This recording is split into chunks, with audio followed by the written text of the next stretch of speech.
Property damage from Hurricane Harvey is devastating. That pain has been made worse by your insurance company underpaying or outright denying your claim, sometimes without even inspecting your home. I'm attorney Eric Dick, and it's my job to make insurance companies accountable. If you feel you've been taken advantage of by a greedy insurance company, call me today at 833-3HARVEY, 833-3HARVEY. That's 833-3HARVEY. Call me right now.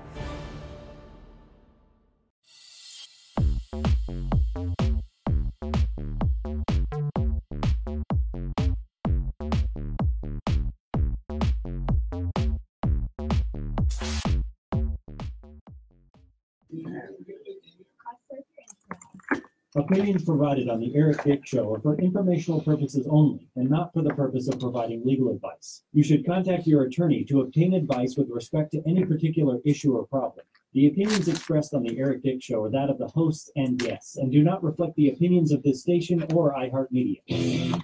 When you've got big problems, you need to have a big, you need Eric Dick, homeowner insurance lawyer and trustee for the Harris County Department of Education. This is the Eric Dick Show. All right. Thank you guys so much for joining me today on the very first ever Eric Dick Show. Exciting with yours truly as a guest. I have my wingman, Chris Carmona. Hello, hello. Another fantastic attorney in the Houston area, and we are going to talk about a lot of really exciting stuff. I know, I really get excited when I talk about homeowners insurance. I know you do, man, and you mentioned homeowners insurance, and it's hard not to mention the end of August, and then to think of the end of August last year, what we had with Harvey. Oh, how can I forget Harvey? Oh, the storm that overwhelmed me. Let's start talking about Harvey, because it was an interesting time in Houston last year. We're talking, and this is almost, I think tomorrow is the anniversary. Yeah. I think one thing, if we're just talking straight up with Harvey, that people need to know that a lot of people don't understand is if you do have I'm going to start going lawyer here, so you guys are going to have to forgive me. I'm going to start. It is a legal show. It is a legal show. I'm going to start dropping information that's pretty important. So if you have a flood insurance policy, I commonly refer to it as NFIP, National Flood Insurance Program. It's really important that you file your proof of loss by tomorrow. Well, actually not tomorrow, by Monday, which would be the 1-year anniversary. If you've already filed a proof of loss, no big deal. But if you haven't filed a proof of loss, so let me kind of back up a little bit. If you were flooded by Harvey, if you have any property damage that was related from the storm of Harvey last year, they probably want to take your advice pretty seriously right now, because there's a lot of people that have been hurt by this financially. And it's been a long process, with FEMA not being responsive as we thought they were going to be, with the city, with different charity organizations. Some people just have no help coming to them, right? And so if they need legal assistance, what is the pathway that they should have been following? And it's not too late to still go on and get this done by the deadline of the 1-year anniversary, right? For flood, if you're talking wind, if you're talking other stuff, it's different. But for flood, if you have a dispute as to your loss, it's pretty much, Monday's the deadline to file your proof of loss, and you absolutely have to file a proof of loss. After you file the proof of loss, you can go back, you can dispute it, you can whatever, you can have your fight, but you have a 1-year deadline. Usually it's like 30 days or 60 days, but they extended it to 1 year. So you have to file that proof of loss if you have a dispute with your flood insurance policy. Now, if it's there's a lot of other things that happened with Hurricane Harvey that we could talk about, but I just really wanted to emphasize, and I'll probably emphasize that a bit with that 1-year proof of loss, because not many people are talking about it. A lot of people don't understand it, but you can get that form online for the proof of loss, but it has to be filed within 1 year. I just want to say that a lot so people, I know I'm repeating myself, but it's really important because you lose all your claims. Now, can they find that form at the Dick Law Firm website?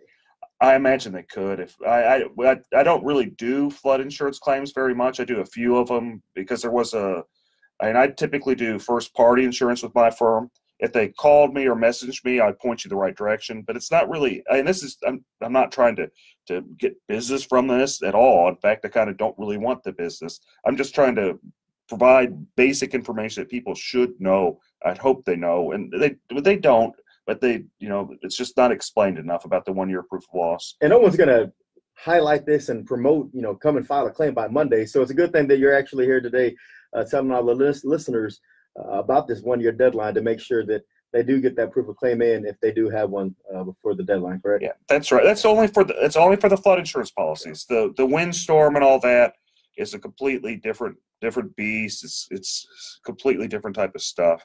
And we could, naturally, I guess we could talk about the windstorm a little bit. And I'll talk about insurance so I'm blue in my face. And again, it's horribly exciting stuff. People live on Facebook see the faces I'm making. Okay, so the windstorm, that's interesting.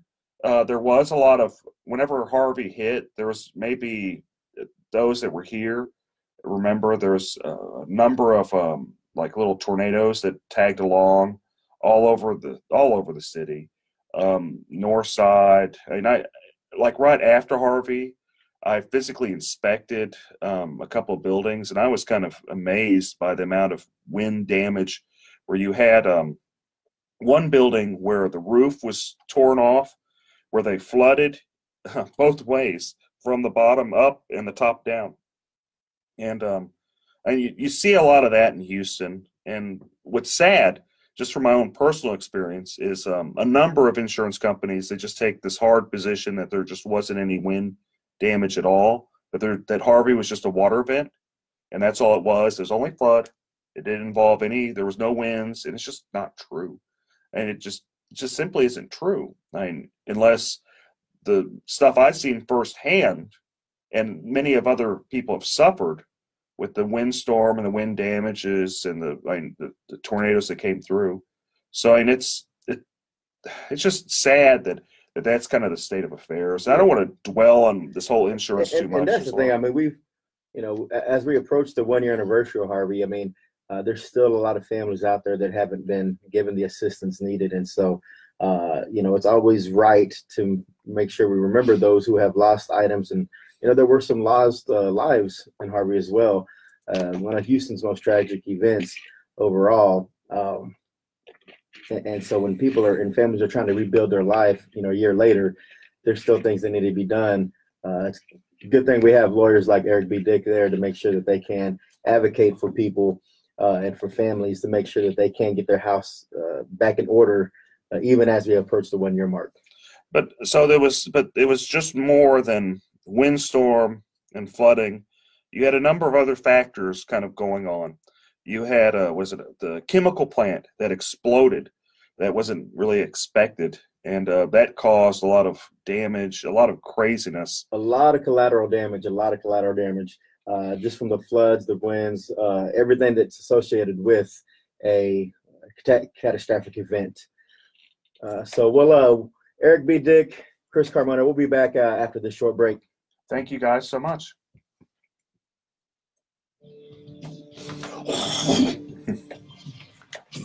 I didn't hear the trigger. I guess when she said 30 seconds, I was like, oh. I didn't hear the music till around 35. I heard something. We'll get better. That's okay. We'll figure it out. Were we okay? Was our volume all right? Tone? Okay. Can y'all hear okay? Yeah. Oh, can you guys hear okay? It might not be. Yeah, he gave the thumbs up. It might be that you have an honest disagreement, an honest mistake, but you don't want to go. All right, so when we come back from this break, you need to call Top. What is that? Phillips said anything? Is he They have a local. All of our phones are and this is what recording something right now. Oh, Philip's calling right now. They know how to deal with the IRS, and frankly, you hear Philip? If you owe $10,000 or more, okay. Hey, Chris, go down and get Philip. I'll be right back. Chris, come down. 713-489-7433. 713-489-7433. What's at stake here? You're dealing with the IRS. Think about it for a minute. Are you going to go that alone? No. Call I hope I didn't throw you off. No, I'm okay. professionals. Call I didn't mind at all. all day. I'll get lost in just blabbing. Oh, you're fine. 24, But yeah, I'll give you a 30-second mark and then a 10-second. And so I could just do it with my hands if that's better for you, or I can do it in your ear. It's in my ears better because I'm more distracted with all the information. Understandable. That depends. Are you a fan? No, I'm disgusted that you just sexually assaulted me. Oh, well, in that case, my name is Brian Williams. No, it isn't. You're lying. Just like Brian Williams does. Except you're not Brian Williams. I knew I should have gotten that concrete sidewalk fixed. Sounds like someone should have called Southern Concrete Raising. Southern Concrete Raising is Houston's finest leveling and raising specialists. They fix concrete with no gimmicks. Don't let that crack in your sidewalk create a legal problem for you just because you were too busy to get it fixed. My friend Ty Strickland can send someone over to your property free of charge to give you a quote on your concrete. You don't even have to be there when they come by. They'll take care of everything. Find them online at SouthernConcreteRaising.com. Okay, give me those headphones. Come plug in over here.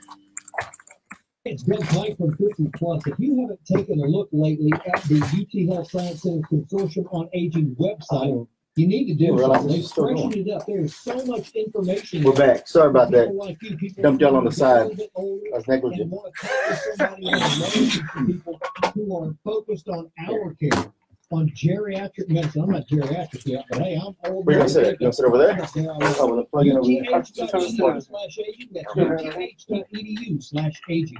So I just discovered DazzleMe.com. It started out as the jewelry department at the Home Consignment Center, and now their entire jewelry collection, one of my rings is there as well. That's on DazzleMe.com. From the big name All right, so we'll transition. We'll talk about to the unique design. talk about the, Still talk about Harvey. else. We can talk a little bit more about Harvey. Yeah. I know And with free people on my shipping. Facebook want me to talk a little bit about Visit Tweeta, today, see what the which is a buzz big mess in all itself. about. And I know they want me to talk a little bit about Tonight. Beto and Cruz, which is a really fascinating thing. But 2 points, 4 points close. I think Cruz could lose that. Cruz really. 40 seconds. Whole that sponsors lots of stuff around the country club so we can bring in bands. So, give us some feedback what you think right now. It's our first live segment ever. And then Um, the US I'm the Eric. coins, you're Myself, coming in, you're Eric right Dick. on the show. We just got a new guest in today. US Philip Paul coins, Bryant outside. just walked in the studio. 713-464-6868. So, but drop some comments, man. Let us know how we're doing. What do you want to hear? We're going to talk about Harvey a lot today and going back to school. We'll throw a little bit of politics in at the end or somewhere where we can fit it. But send us our questions and we'll give a call-in number in a minute. Y'all can call up here. On KBRC 950.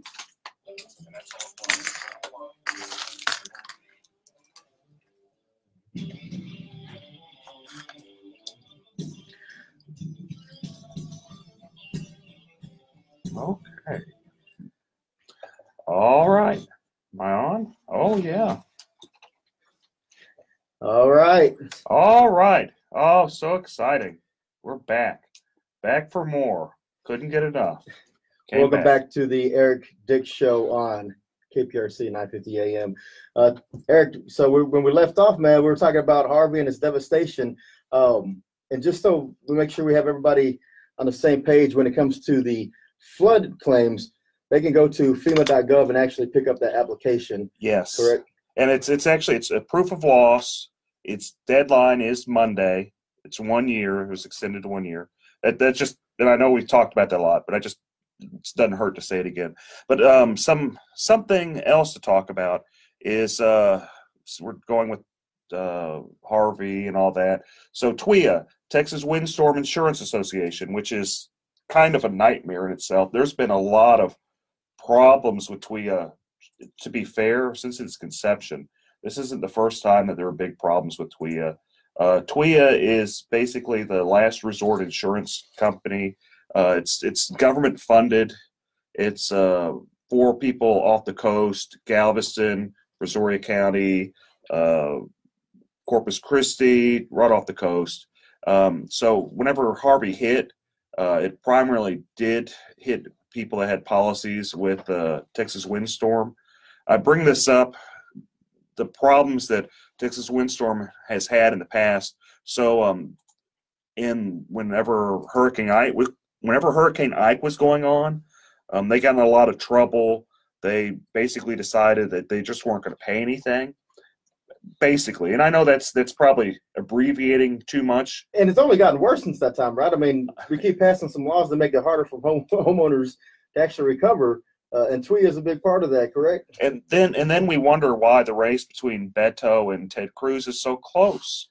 And don't get me wrong, I'm voting for Ted Cruz, but we wonder why it's so close whenever we pass laws that are anti-consumer, that are anti-people. Yeah, there seems to be a trend to hurt the little guy over and over again. And then when we have these events, like we had an Ike and then we have a Harvey, we got to be careful about who we're actually protecting, because we start hurting all the homeowners and the consumers. It's just going to be a long road for everybody who's in power right now. It's not going to be a long road. They're going to lose. I mean, and Ted Cruz should be completely scared, and he is acting scared, as he should be, because you've got Beto. And I'm not saying Beto's a better candidate, because he's not. But what's going on with Beto is he has a good message. He's saying no more corruption. I'm done with corruption. And is he really? I don't know about that. But he's saying no more corruption. I'm not taking PAC money. And he's getting some movement. I mean, he really could win. I mean, he's not taking PAC money, but he's taking all kinds of foreign money outside the great state of Texas. But yeah, I mean, great point. I mean, especially at the federal level, when we have these natural disasters, we turn to the federal government to do the emergency aid. And, did we see anything put forward recently or last year that actually going to protect these consumers? Is Beto going to campaign on that? Is Cruz going to be able to recover from that? Is he going to make that a huge campaign issue between now and November? It absolutely could happen. I mean, I don't think Ted Cruz is going to embrace, and it's unfortunate, but I don't think Ted Cruz is going to embrace consumerism. I don't think he is. I wish he would. I think it would help him. I don't think he is. I hope that more people, Republicans at the local level, embrace consumerism, because it's their constituents. It's literally their constituents. And whenever they side with special interest, big money, big business over individuals, I mean, what do you expect? They're going to vote, especially with the Hurricane Harvey. So you had a new law that went into place like literally 2 weeks or the week of Hurricane Harvey. I think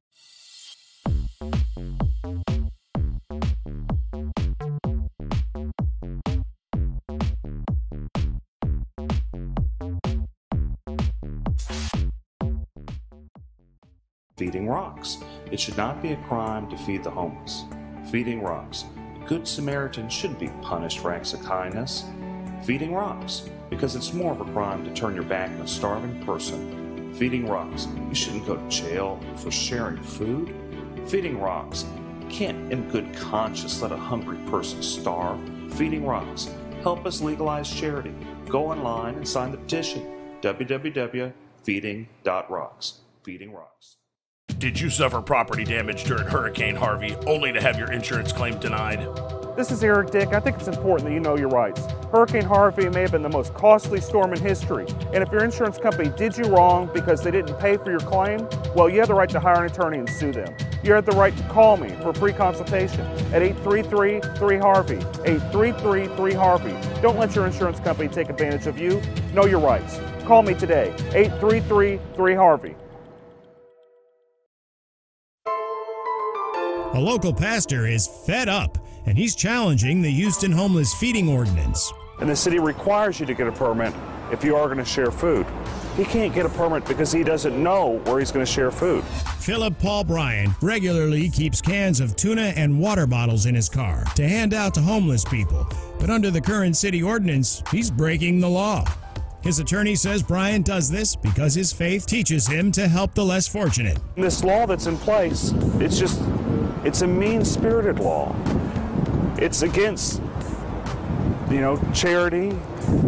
It's against kindness. It's against doing the right thing. Eric Dick says they plan to fight this till the mayor and city officials overturn what some believe is a misguided ordinance.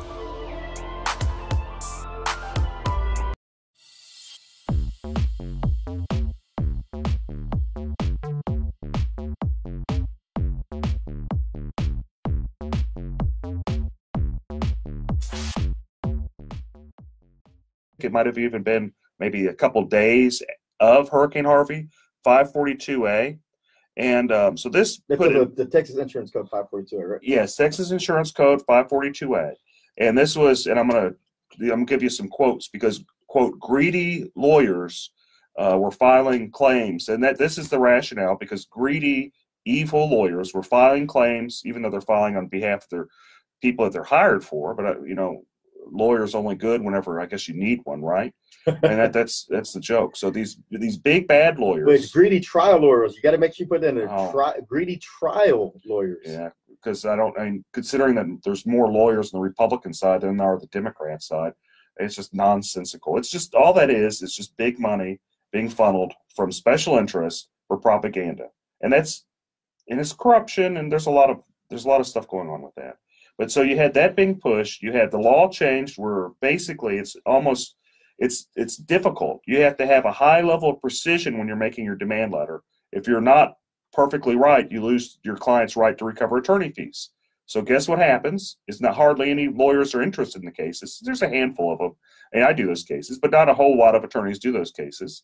You have a market that's needed. You have a bad storm come through, and you have a whole bunch of people upset, and they're upset at a lot of things.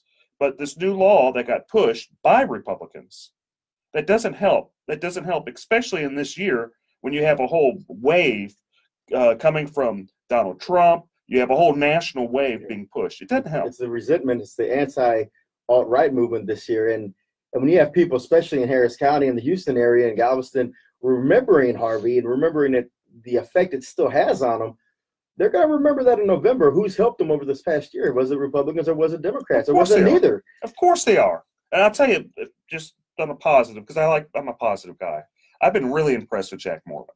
Jack Mormon on the local level, our Republicans some of them are really, really good. I imagine there's some there are some that are bad too, but there's some that are really good. We got rid of some of those in the primary, right?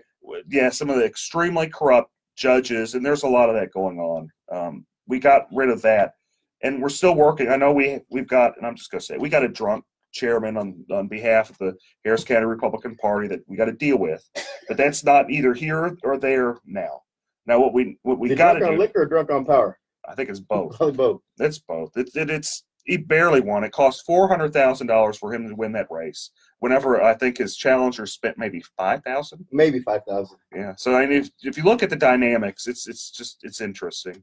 But I kind of don't want to dwell on that. Let's go. I know we do have a lot of stuff going on because it's back to school, and we got a fantastic guest that we're going to talk to, Philip Paul Bryant.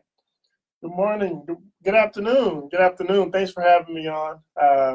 It's an honor to be here with some good people. Mr. Eric Dick, congratulations on your broadcast, Mr. Chris Cremona. I think this is a well put together show. I think it's really great that you guys are on air giving people legal, I don't know if you're allowed to call it advice or legal direction, for lack of a better word. And so kudos to you guys for taking time out of your day. I know you guys have a million things to do, but thanks for doing this show. Your listeners will be very well pleased and very well educated as a result of that. And as you guys know, coming up on the 1-year anniversary of Harvey, you guys know that for the last year, some of the listeners don't know, but for the last 9 years, Eric Dick, along with other sponsors and underwriters, have made it possible in the Fifth Ward area to be able to give away upwards of 500 or 600 backpacks and school supplies each year. And this year alone, we're well surpassed that. We're almost at 900 backpacks. 900 backpacks. Supplies. And this is a direct result of charitable giving of Mr. Eric Dick, his other colleagues, some of the judges, Judge Sherry Dean, Judge Roy Moore. Yeah, don't be shy. Phil, don't be shy. Let everyone know who these people are to put this thing together. Alicia York. There's a dozen or so judges who, and just for the record, I want to go on record of saying this, they're not going to get votes from 12-year-old African-American kids in Fifth Ward. No. So it's not a political thing. It's not something they do to try to boost their credentials. They do it because they care about others. They care about the kids. And they understand that they're making an investment in the lives of young people. And a kid over in Fifth Ward or Cashmere area, way may very well be the next Mark Zuckerberg or the next Chris Brown or Michael Jackson or LeBron James. And so they could have used somebody other than Chris Brown. I mean, we don't want any domestic violence. But you say that though, and if you listen, meaning that they're talented. That's the route I was going with. But if you listen to the names you repeated back in terms of the donations, in terms of the judges, a lot of those are family law judges in Harris County, Absolutely. Great family law judges. And I think for them, you hit it right on the dot, is they don't do it for votes. They do it because they see the litigants day in and day out, every week, every year, coming through those courtrooms. And a lot of the times it's from families that are broken or not of high value, or not, in terms of their financial capital, their financial assets. And they see the effect of not having the proper tools in the home available, whether it's a pencil or pen. We got to make sure we're equipping the kids properly. And that's what Philip Paul Bryan has been doing for the last 9 years at the Island of Hope Church with his back to school drive. And it's just an amazing drive. We're going to take a break, guys. Thank you so much. This is Eric Dick, and we got Philip Paul Bryan as a guest, and we'll see you shortly. Thank you guys so much.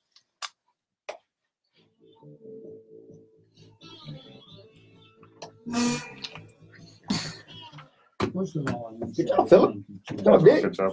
Of the Michael Berry Show and our entire station. I'm not new to this. I'm true to this. You're welcome. That's a good transition, man. We're going to have y'all turn on your mics so we don't have any chatter if we're not ready yet. Do you know what I mean? So you see your on button right there? Yes. So whenever you're ready to go, hit it on.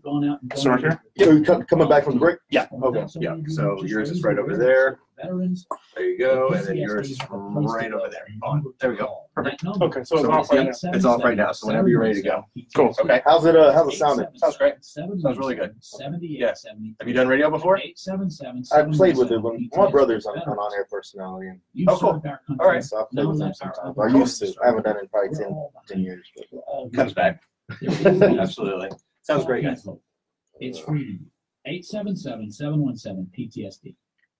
You've got lots of So if my brother's listening, yard equipment, ATVs, constructive feedback you name it, and they all use fuel. later on, not right now. These same fuels that make going your on, engine run Rose? also create deposits that reduce Oh. performance and gas mileage. Come out, multi-system tune-up removes these gummy carbon deposits and stabilizes So we're about fuel. we're at the halfway mark. So Philip, we're gonna come back out the break. Get a can today at just $6.47. We can transition back out over the after he's done with this segment.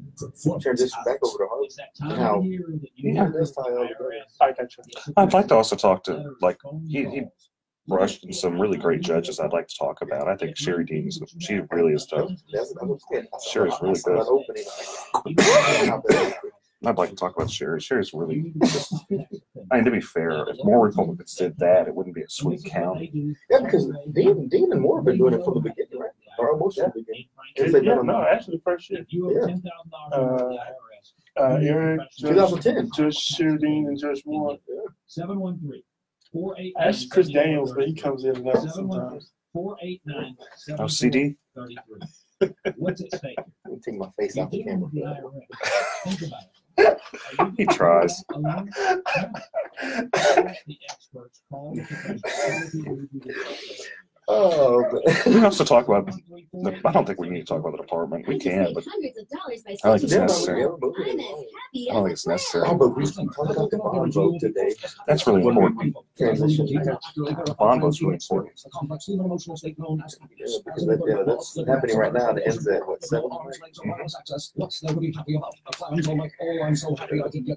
So you heard this say right when they gave us the countdown when we're going back in. When you hear the music start playing back in, it's breaking in. And we gotta push the button. Hit the on button. We go back on his mic. I got it. or more. Kind of just coming back in a while ago. We're like, are they going to say, and we're back? During the off season, So approximately we'll say that. We can lead in with, and we're back. protesting police violence or whatever the hell it is. Make sure you put the show's name, like you're saying, very good show. Take care. Yeah. So that way, if they're not listening on air, they're We listening. can take some callers too. Yeah. I'll take some callers. Maybe we'll do another segment and take. Well, maybe we'll do half a Hey, segment and take go ahead. callers. Hey, we'll go back to other the backpacks here, all the list of what they have there. tell the kids they can bring their school supply list and go shopping. Yeah. So make sure you tell them other than backpacks, say everything else they have. Tell the kids to bring their paper and their little list, and they can mark it off and pick up their supplies. And then I tell everybody how I just spent so much money. I'm gonna go turn it and then go back. How much you raise so much money on? I spent like $150 on school supplies. I'm about to go lift my receipts. That's funny. He never brings the girls. KPRC on iHeartRadio. And we're back for more. Eric Dick with my show, talking about Hurricane Harvey, talking about going back to school, and we have a special guest, Philip Paul Bryant, who does every year Backpack to Fifth Ward with some of the most amazing people that help him. Oh, absolutely. Well, did we announce that he was world-renowned author, Philip Paul Bryant? Y'all forgot to announce that. Yeah, we forgot that part. Y'all forgot to announce that. Philip Paul, what's the book you have? What's your latest book you have out right now? It's called Death of a Community, How the Church, the Police, and Facebook Are Shaping Our Future. I'm actually working on another piece. I hope to get it released by mid-December. And it's going to be talking about hurricane preparedness, things you can do, actually national disaster preparedness. So things to do in the case of hurricane, tornadoes, terrorist attack, school, active shootings. And so I'm actually going to be working with Attorney Eric Dick on that book. And so we hope to have that out because it's not about just trying to get it out right before hurricane season. So we want to make sure we have everything in there because on a regular basis, we need to make sure that we're prepared and we're preemptive on protecting our homes and our families. And so I'm really excited about that. One other thing I want to make mention of is tomorrow, we mentioned the back to school, the 9th annual. It's going to be tomorrow at 12 noon. It's going to be at the Island of Hope Church. That's 1505 Gregg Street. And that's in Houston, Texas. Right there on the corner of Lyons in Gregg. And you go over about one other block and you'll see the big dome church, the Island of Hope Church, Bishop Bryant, the whole team there. And you'll see some judges, unlike where you usually will see them in a robe, in the court, super official. Judge Moore comes there in his shorts. Judge Dean comes there with her grandkids, and Mr. Lance, her husband, volunteers. We still need volunteers, but a lot of times people from their actual court coordinators and stuff like that actually come to the event and volunteer. They don't get paid for this. No one gets paid for it. But it's an investment in the kids and an investment in the community. And also we have some pretty good entertainment because the goal is to not just give the kids the backpacks because, you can just form a line in the park somewhere and hand out backpacks. But the goal is to bring elected officials, people who may be considered role models in our communities, and have them all saying to the kids, it's important to stay in school, it's important to get good grades, and we're here, we got your back. So we have a talented, we'll have step teams there, we'll have karate teams performing. And you got manicures and manicures and free haircuts, because we want to encourage the kids to no excuses, right? Everyone's on your side. You got everything you need. We're going to make sure you look good. And so we're super excited about it. This is year 9. So Eric Dick is officially has hood credentials. He has tenure in the hood now. He has a hood pass. I come to the Fifth Ward. I get my pass to Fifth Ward because I got their back and I got their backpack. Yeah, I want to talk because the brand that was good. I do like branding. You have to admit that. But Sherry Dean, I've been so impressed with everything she's done with the Backpack to Fifth Ward. She has put in a lot of effort on this. In fact, she called me, and no, she didn't call me. She messaged me, Eric, you better donate this time. Yes, Judge, I'm donating. Yes, Judge. She really takes this personal, and it's kind of amazing seeing her there because she knows the kids. She goes and checks with them every year, make sure they're doing good. And it's really, I'm going to have to say that Sherry Dean is one of the role models, at least in the Republican Party. She should be, because if more people were acting how she acts, and she's doing it in all sincerity, there's nothing but sincerity. But if more Republicans actually cared in the local level, maybe it wouldn't be a swing district. That's That's just And my she, humble and when you opinions. go into her courtroom, she, you know, her biggest thing is family matters. Just saying, and she lives that motto. She lives that mantra because everything she does in the courtroom and outside the courtroom is always to better the families and better the kids. And so, and one other point about Judge Jean, she has a huge heart, and so some of you may not know this, but this past Sunday, her mom actually passed. And I know that her and her family was out in, I believe it was Lufkin this weekend, dealing with that. But when I tell you, in the middle of that family coming together and needing to take care of that, she was still calling and texting every day.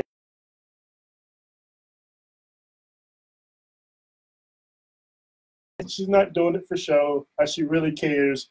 There's no cameras out there these years. You know, it's just out there doing what it takes to help the kids. And I did want to make mention of a couple other names that she gave me.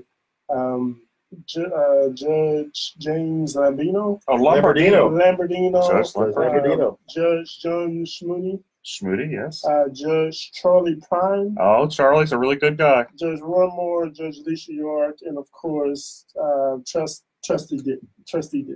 Yeah. Yeah, Judge Prine he's another really great guy. You mentioned a few of them. Judge Schmoody, John Schmoody, that was an interesting race, and I can talk all about that, where you had an incumbent that just pushed this policy where if you didn't take a parenting class, you didn't get custody or even visitation.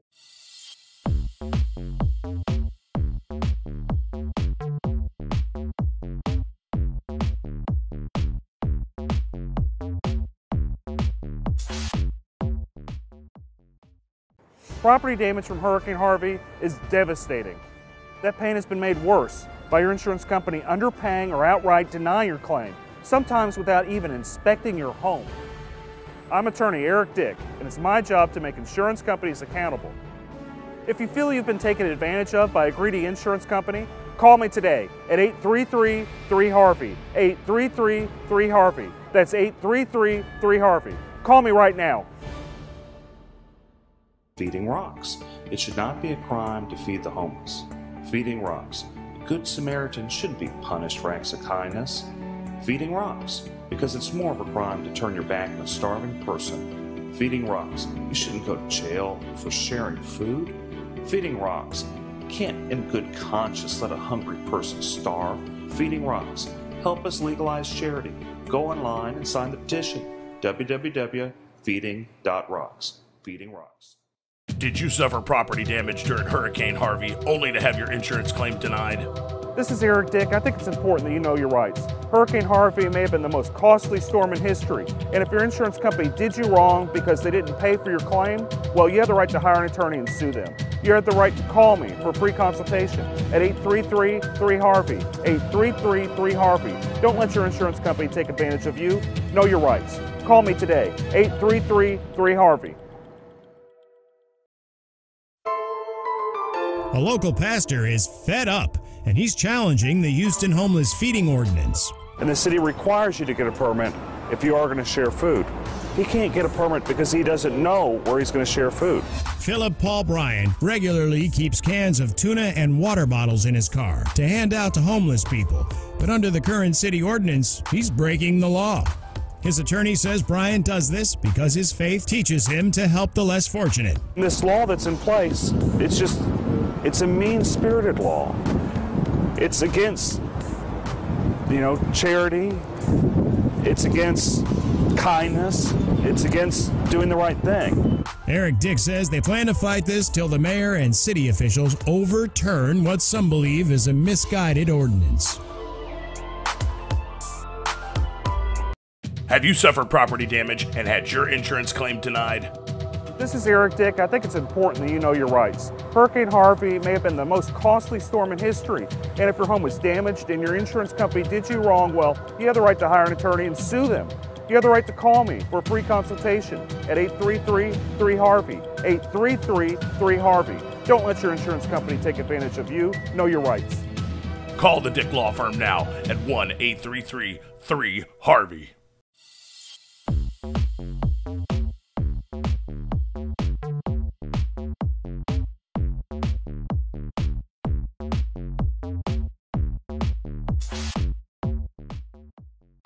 It was just insane, just bad. I mean, you don't want that person in any party. But I'm glad to see that you have that John Schmoody's involved. That of course Charlie Prine is one of the nicest people around. You got good people pushing this, which it's the right thing to do. It's the right thing to do. It is absolutely the right thing to do, and more people need to be trying to help others. And I want one last thing. I want to make mention that last year was pretty special because obviously with Hurricane Harvey, we actually had to reschedule. As you remember, we actually had to reschedule the back to school event for the following weekend just because that weekend, the fourth Sunday, which would have been around the 27th of August of last year, people were stuck in their homes. People didn't have power. People didn't have proper communication. So we were forced to reschedule the back to school event. And we reached out to our sponsors, Eric Dick and Judge Dean, and we let them know, hey, you know what? I know this is a back to school giveaway, but we need to add some clothes and some food. And our sponsors last year stepped it up, and we were able to give out clothes, food, and other toiletries to the community.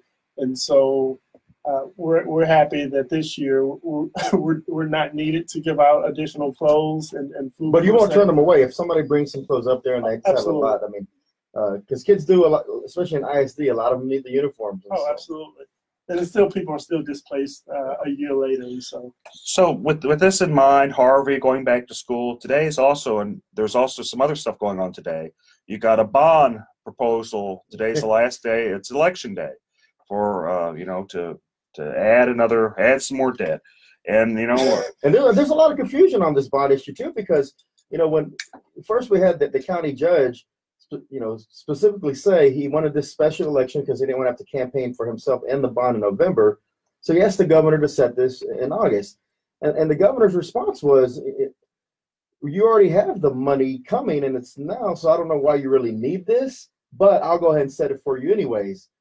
So when the governor says that, Eric, Phillip, do we need this $2.5 billion additional when the governor already says it's coming? I don't. But the thing that I like about it is, in all fairness to Judge Emmett and his team, I know Owens and a few other people down there, they've done a good job, in my opinion. And obviously, you have up until about 7 p.m. today to go vote. But in my opinion, they did a good job to try to spell out street corner by block by block exactly where those funds were going to be allocated toward. So whether or not areas or certain communities need those fundings or need that money, I can say that they were transparent in rolling out there exactly where those monies and where those dollars were going to go. So I appreciate that. But the money's already, that money that is being, I won't say allocated, but needed for those areas, that's already coming from the state, right? Well, if you've seen some of the devastation out there, and I know you have, Camilla, so it's a rhetorical question. So going out there and Kojic, we were donated a huge 60,000 square foot facility after Harvey, which Kojic Charities and Kojic Urban Initiatives were able to come in and set up a resource center where people can come get goods and other services. And we took it with Bishop Macklin and Bishop Blake and Bishop Bryant. We took a tour around certain areas.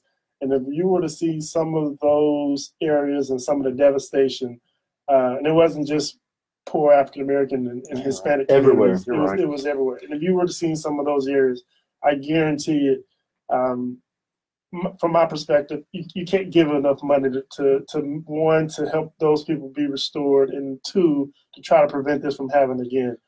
And also you have everyone all along Barker Dam that flooded. And absolutely. It's just a big and none of mess. that money touches that area as a project, though, right? So that's the county. Maybe we'll talk more about that soon. Thank you guys for tuning in, and we're gonna take another little break. I've got Phil Paul Bryant as a guest. This is Eric Dick and Chris Carmonas playing Wingman. Thank you guys. Wingman, come on.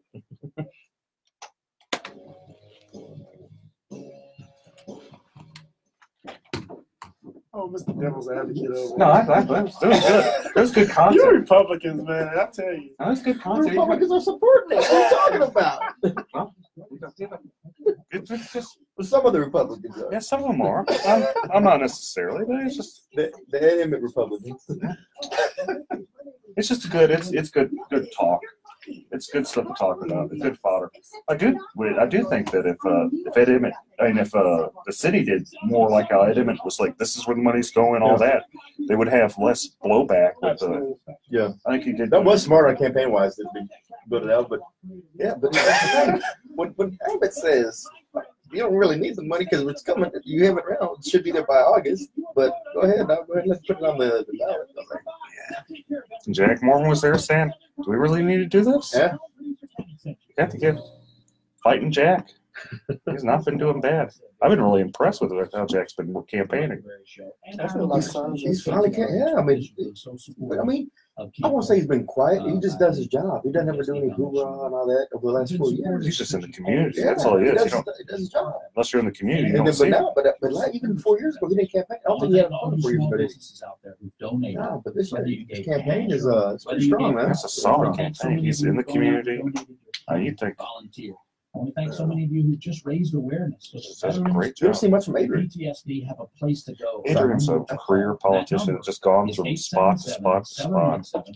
The Democrats don't even like Adrian. 717-717-78. Shot a lot of his little capital on the mayor's race, and then back after that, going against Jimmy Green. Now let our other veterans serve you. One after the other. So there is an answer. Call Camp Hope. It's Dylan. 877-717-PTSD. How you doing out there, man? You doing The good? intro's great. Oh, the intro? Yeah, the intro's hysterical. It's great. The intro's horrible. Sarah Barrett. So much information there. Dylan Glass. And want to talk with somebody. You have any questions? Hey, we need some, when we come back in, get the calling number. Yeah, If anybody has any questions about RV issues or the back to school event, have them call in, and then we'll see if we can get some patches. How y'all doing over here? I haven't checked on y'all in a while. You guys doing good? You guys doing good? Most of the employees, including the owner, are former military themselves. Best place to get training, practice, Can't license see. carry, and a great rental fleet. So you can shoot their Turn guns if you want to rent them there. 713-779-GUNS, TopGunRange.com. You've got lots of engines in your life.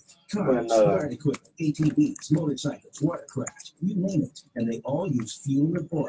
These same fluids that make your engine run also create deposits that reduce performance and gas mileage. Gun Out Multi-System Tune-Up removes these gummy carbon deposits and stabilizes fuel and oil, helping restore performance and fuel economy.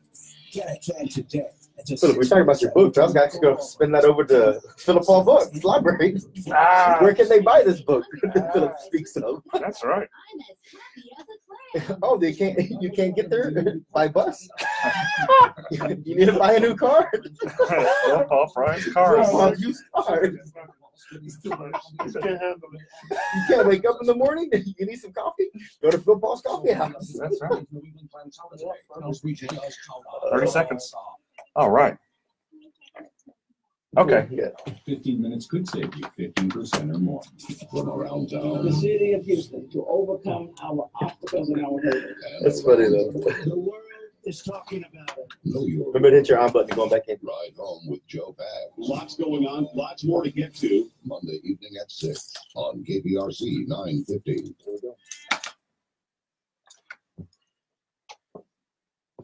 And we're back.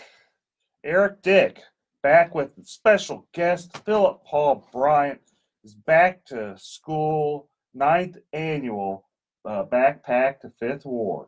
Making a difference. You know what really impresses me about Philip Paul Bryant is that he actually does good for the community. I mean, he has two first names, Philip Paul. You know they always said that those two first name guys, you got to watch out for them. But Technically, I got 3 first names: Philip Paul Bryant. That's true. And 3 last names. Man, I thought we'd see you on the news for other items, but man, good seeing him doing some good for the community.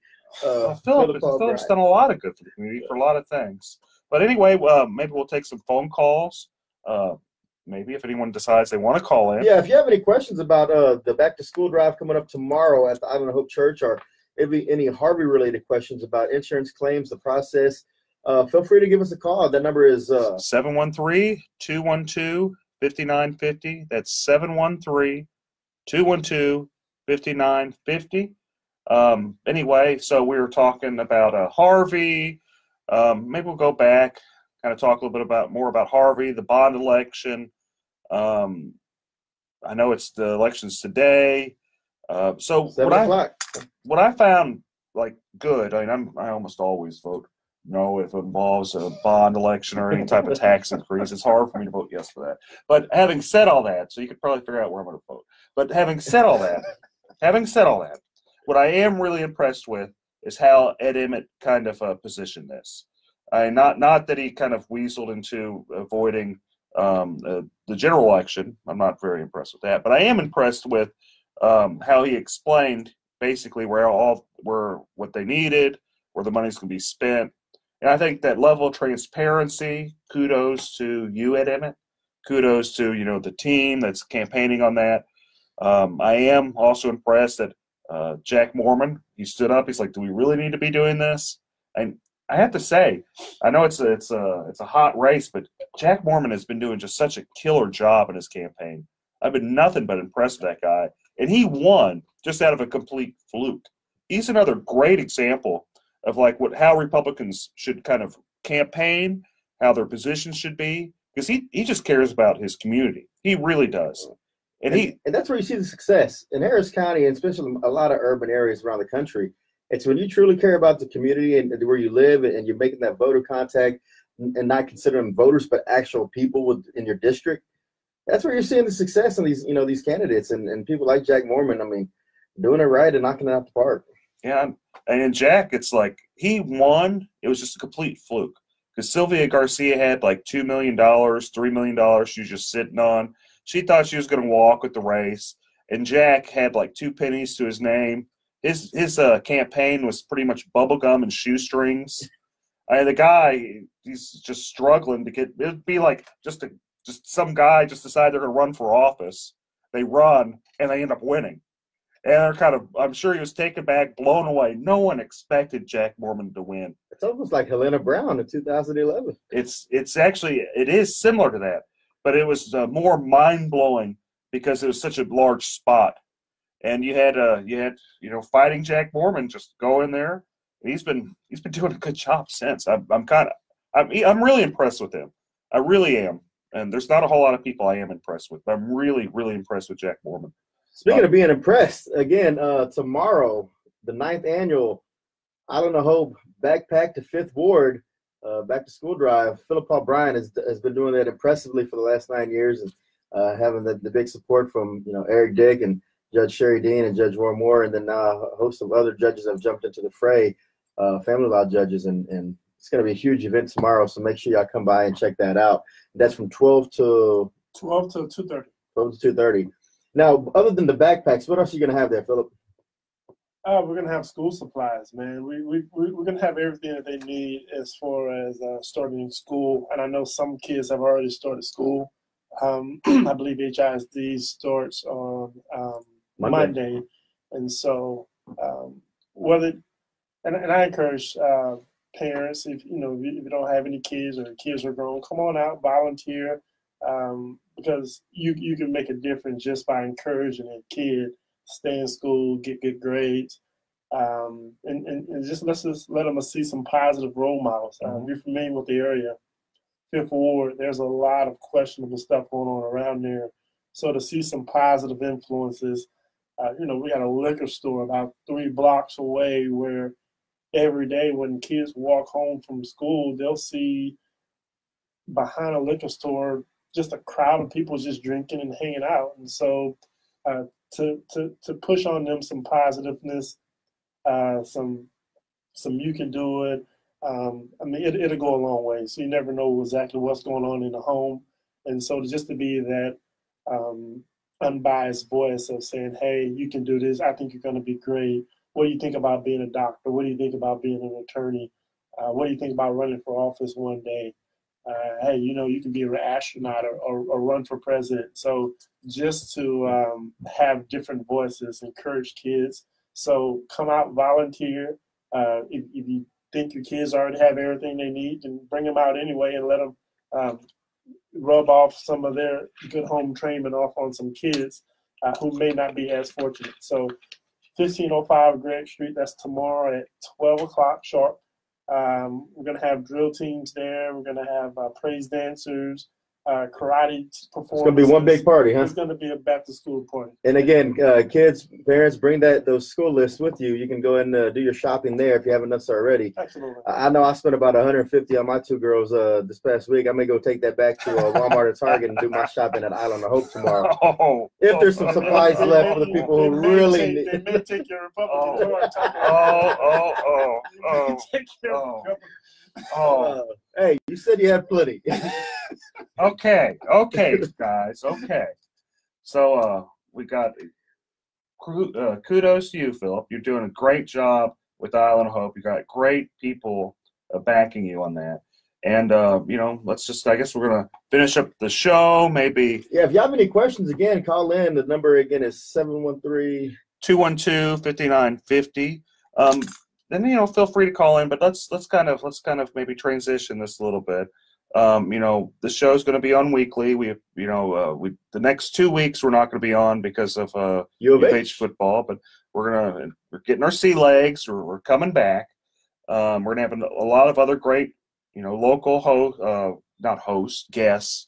I'm going to be the host. I'm hoping I'm going to be the host unless someone comes and takes my name from me, which, who knows what's going to happen. You never know. Never know. Some dick try to take your name. Yeah, no, everyone tries. Everyone does different things for different reasons. Okay, so anyway, so back to maybe let's talk about Harvey a little bit. Yeah, I mean, and we can't talk about that enough, especially this weekend. Again, it's the 1-year anniversary. That's why we really want to make sure that we also highlighted, Philip Paul's back to school drive, because again, the devastation it put on a lot of families and the lasting effect it's had. It's not just the school supplies and the clothing, and there's still a lot of assistance needed with Harvey related items and issues. And again, if you have those questions and you need help and some guidance, it's not too late. Eric Dick's always willing to offer the assistance where it's needed. And you can follow me on Twitter at Dick Law Firm. There's a lot of claims from Hurricane Harvey. Hurricane Harvey caused a lot of damage, and it's going to be a long time before everything's resolved. I know a lot of people are still fighting with their homeowners insurance companies over storm damage. A lot of people are fighting over TWIA. And that's just a show in itself with all the problems that TWIA has faced and whether or not we should even have TWIA or whether even TWIA is worth the money people pay. And if we want to get rid of entities like TWIA or the policies like TWIA, then make sure you're holding those who make these laws accountable, right? We should make sure we're holding those people accountable. People run for office, and it's all what I've found is being involved in politics, being elected, being an attorney, is all this stuff is tied together. Politics, law, policy, government, it's all tied together. And if you're just trying to, do the right thing, try to make a living, trying to, help people, it gets hard. And, it's easy to go down the path of being negative and being upset at the situation, but it's really hard to actually do something that's meaningful, that actually is worthwhile and actually get paid for it. I'm always impressed with people like Philip Paul Bryan that go out, and he just does a lot of different things. And I've always been impressed with what you do, Philip. I'm impressed with the Kojic PAC, which is it's a great organization that you're the chairman for. Can we get you to put some of this stuff in writing, please? Absolutely. But you've done really great. But my point is this, that it's so easy to go down the path of just being negative and, oh no, everyone else, caused this. So thank you. And it's good to have people like that in the community. And, if you're always getting pushed around, you got to make sure you have somebody in the corner that's a little bit stronger, a little bit tougher than the other guy. And that's Eric Dick. Thank you guys so much for tuning in. You can follow me on Twitter at Dick Law Firm. You guys have a great day, and I'll see you in a couple weeks.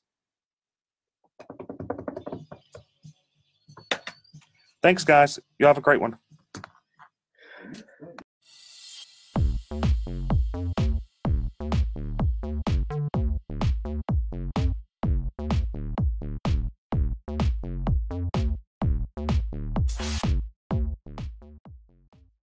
Property damage from Hurricane Harvey is devastating.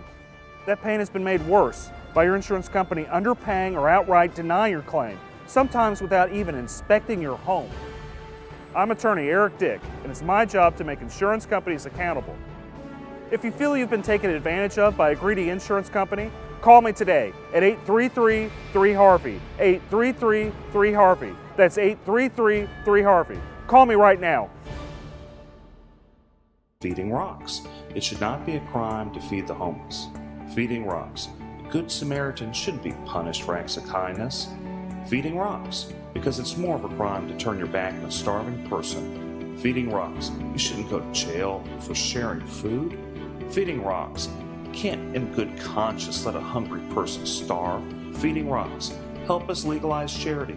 Go online and sign the petition. www.feeding.rocks. Feeding rocks. Hi, this is Eric Dick, and I think it is important that you know your rights. If your homeowner's insurance company has denied or underpaid your claim, you have the right to hire an attorney. You have the right to call me for a free consultation at 833-7-RIGHTS. That's 833-7-RIGHTS. Don't let your homeowner's insurance company take advantage of you. Call me today at 833-7-RIGHTS. Has your homeowner's insurance claim been denied or underpaid? Call Dick Law Firm at 833-7-RIGHTS. A Houstonian claiming his religious freedom is being denied might soon see his lawsuit against the city dismissed. And it appeared that Judge Kyle Carter was thinking about dismissing the case, saying that Philip doesn't have standing. Philip Paul Bryant filed a lawsuit in 2017 claiming his religious rights to charitable giving were being infringed upon by a 2012 Houston Feeding the Homeless ordinance. In the city of Houston, you can give 5 homeless people a sandwich, but that 6th sandwich, that's the one that will cost you. Could be fined $500 to $2,000, or you can even take the risk with going to jail. According to his attorney, Eric Dick, Bryant's case may not find a home in Harris County Civil Court. They're saying that my client, he waited over a year to file a lawsuit since he found out about the law. If people just found out about the law and they want to sue the city for this illegal act, I'm happy to represent them for free. I think that it's a mean world whenever acts of charity are criminal. To be fair, the ordinance doesn't outright ban the giving of food to the homeless. It just creates a lot of hurdles to jump through to do it lawfully. My children are a big deal in this, and teaching them how to give to the community. If they want to make 10 sack lunches and go hand them around downtown Houston, I shouldn't have to go to my government office in order to obtain permission just to give those sandwiches.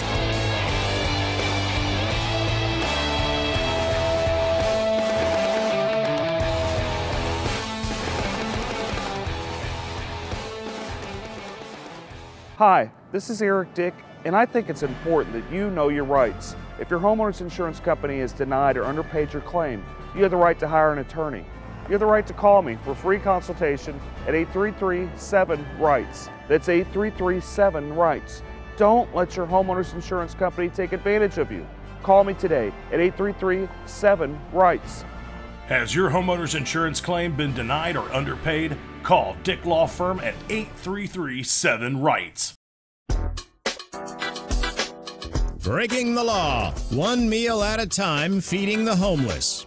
It is morally wrong to make it a crime to give food. A Houston man who feeds the homeless because of his faith is suing the city, challenging the established charitable feeding ban.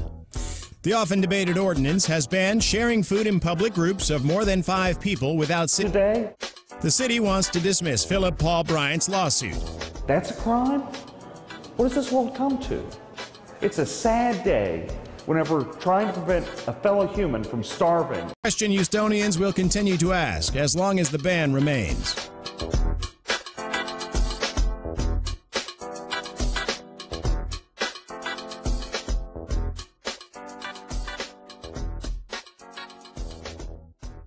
Have you suffered property damage and had your insurance claim denied? This is Eric Dick. I think it's important that you know your rights. Hurricane Harvey may have been the most costly storm in history, and if your home was damaged and your insurance company did you wrong, well, you have the right to hire an attorney and sue them. You have the right to call me for a free consultation at 833-3-HARVEY, 833-3-HARVEY. Don't let your insurance company take advantage of you. Know your rights. Call the Dick Law Firm now at 1-833-3-HARVEY. Feeding rocks. It should not be a crime to feed the homeless. Feeding rocks. A good Samaritan shouldn't be punished for acts of kindness. Feeding rocks. Because it's more of a crime to turn your back on a starving person. Feeding rocks. You shouldn't go to jail for sharing food. Feeding rocks. You can't in good conscience let a hungry person starve. Feeding rocks. Help us legalize charity. Go online and sign the petition. www.feeding.rocks. Feeding rocks.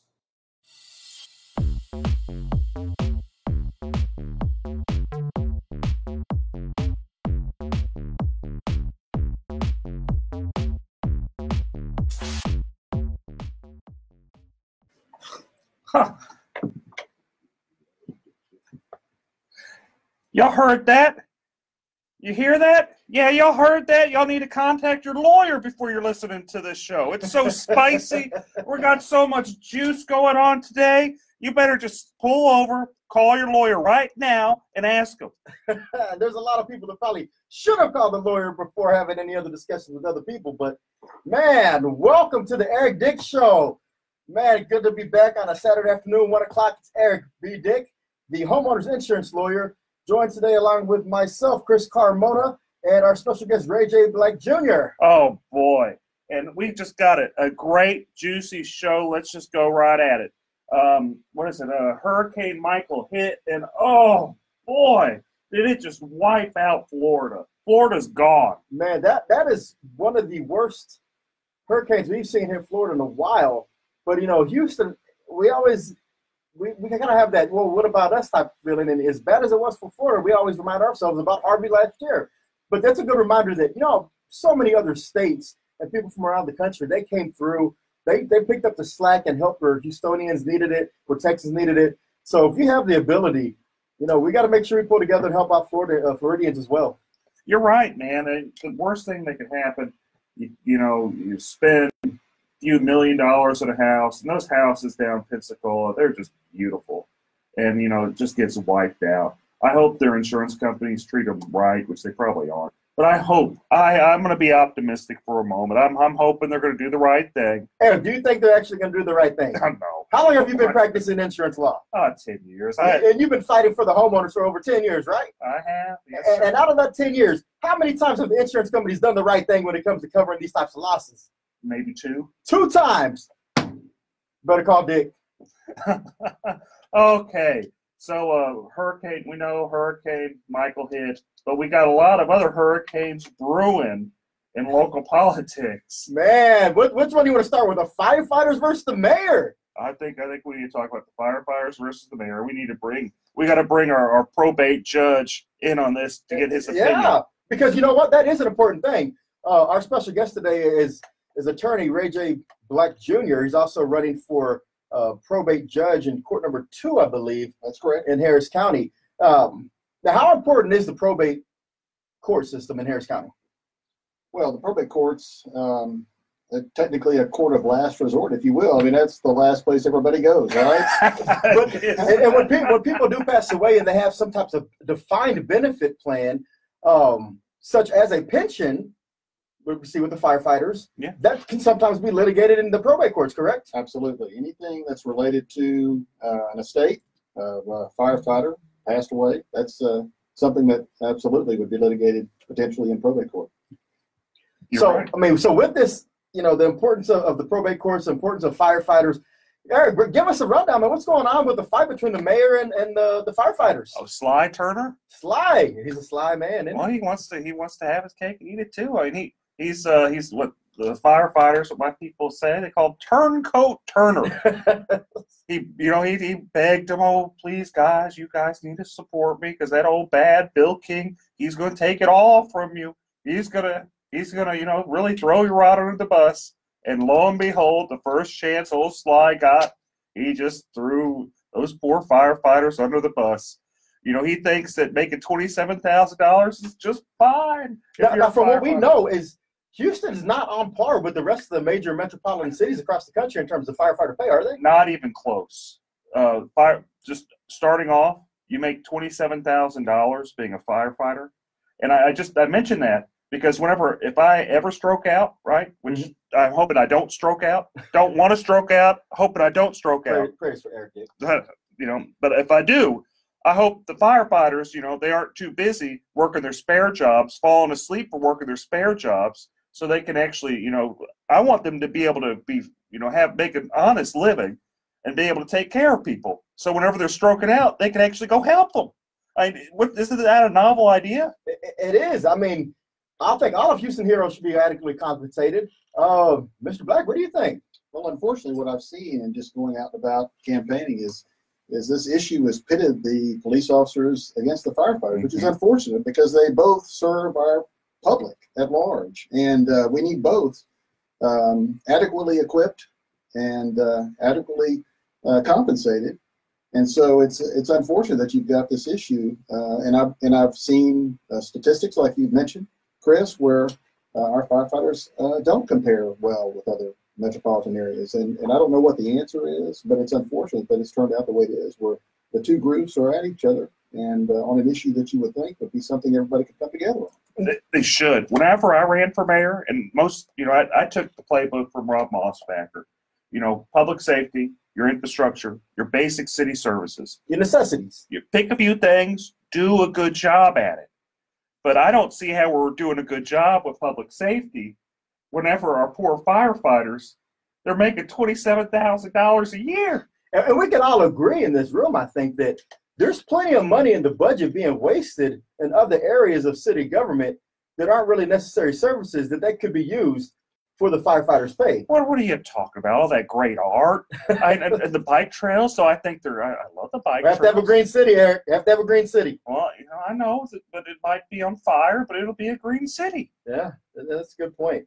I mean, I'm interested to see how this unfolds at the ballot box in November, but something tells me that this fight won't be over in November. That's going to be something that's going to be thrown to the courts, kind of like it has before. So don't tell them what's going to happen. But what I am happy about is that the firefighters are pushing for what they believe is right, and I just don't think they've gotten a fair rub in this. Kind of some background on this.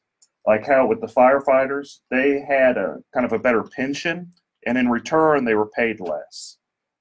What Sly did is he went to the legislature, cut their pension, so now they're paid less and have kind of a lousy pension. The police, on the other hand, they were paid in advance. They have like a so-so pension. So, you know, really what's happening is the city's, it's overspending, and it's trying to basically steal firefighters' money out of it, and they're kind of trying to have their cake and eat it too, and it's morally wrong. I don't see where it's not right. So and so if we have any firefighters out there, anybody who supports this or is against this Prop B initiative, give us a call. Let us hear what you think. 713-212-5950. But that's not the only thing that's hot going on in the city of Houston right now. The bombshell just released. The Me Too movement is back, and apparently Sylvia Garcia may be involved with that one. We'll talk about that more. Oh boy, man. It is juicy. Don't go anywhere. You're going to hear about Touchy Sylvia soon. We'll be right back on the Eric Dick Show.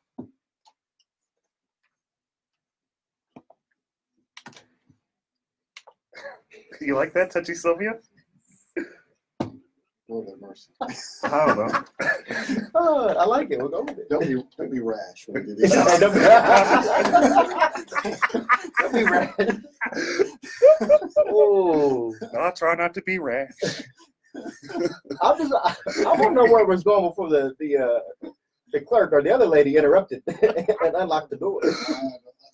Just the visual that I got. Yeah, that just was not pleasant. It's not. I mean, I got two girls, and I'm sitting there going, "Dang, come!" Yeah. I hear this. They're getting touched here by men, getting touched by women. What the heck? Yeah. I mean, your girls are older than mine, Chris. And now I got something to watch out for both. Watch out, man! I've been overprotective on these. Side. I didn't think that would happen. I didn't think you run around. Oh, you want to see my rash? Well, I'm not a doctor. Well, you want to be my doctor today? Oh man, that's crazy, man. Oh, how about the stuff with Jolanda, like HISD? Yeah, hey, I got that. finish the Garcia stuff, then move on to the HISD stuff. We gotta get then the both rest will be you. Garcias. So I don't do all this stuff. so HISD removed the interim superintendent Okay, yeah, this okay, past I've heard week, and they said it was all just right down race lines, blacks on one side, Hispanics on the other side, and they put back in Abe Savada, and I guess he was removed a long time ago. He's a former superintendent, and Yolanda's like, it's all about race. I'm shocked because it's all a bunch of Democrats. Yeah. So are they saying the Democrats are racist? Yeah, so that's how we got to talk about it. That does seem very Dude, odd. I think it's this Democrat momentum, our alleged momentum, it's just crumbling, man. I think the Republicans may sweep now. I was a little. I hope you're right. I think it was a little iffy before. I was getting pulled under this morning that were still sketchy. It's not in the quick. We gotta talk about Emmett too. Emmett's move, which is Emmett with the what time they doing with the HIC about the Denver Cubs and then they go into Emmett. Yeah, they go with Emmett. I see Emmett's play. Actually, I don't think it's a bad play. He's trying to break the street party vote. Dude, the Dems are crumbling, man. They are literally crumbling. I mean, how can you? It's all self-induced. It's all self-induced. Well, to be fair, the Beto is pretty much self-induced from Ted, kind of not being sensitive enough. Whoever has these signs out there that says "Beto, stop texting me," I think it was Pyro Pack people. Great, good guys, man, but that was just not a good idea because all it does is give Beto some more name recognition. You're driving by, you don't know what says Beto. It says Beto. So I know. I told him that too. Yeah. That Beto Pirate Pack. Yeah, that's what they're doing. All right, they'll come back in about 25 seconds.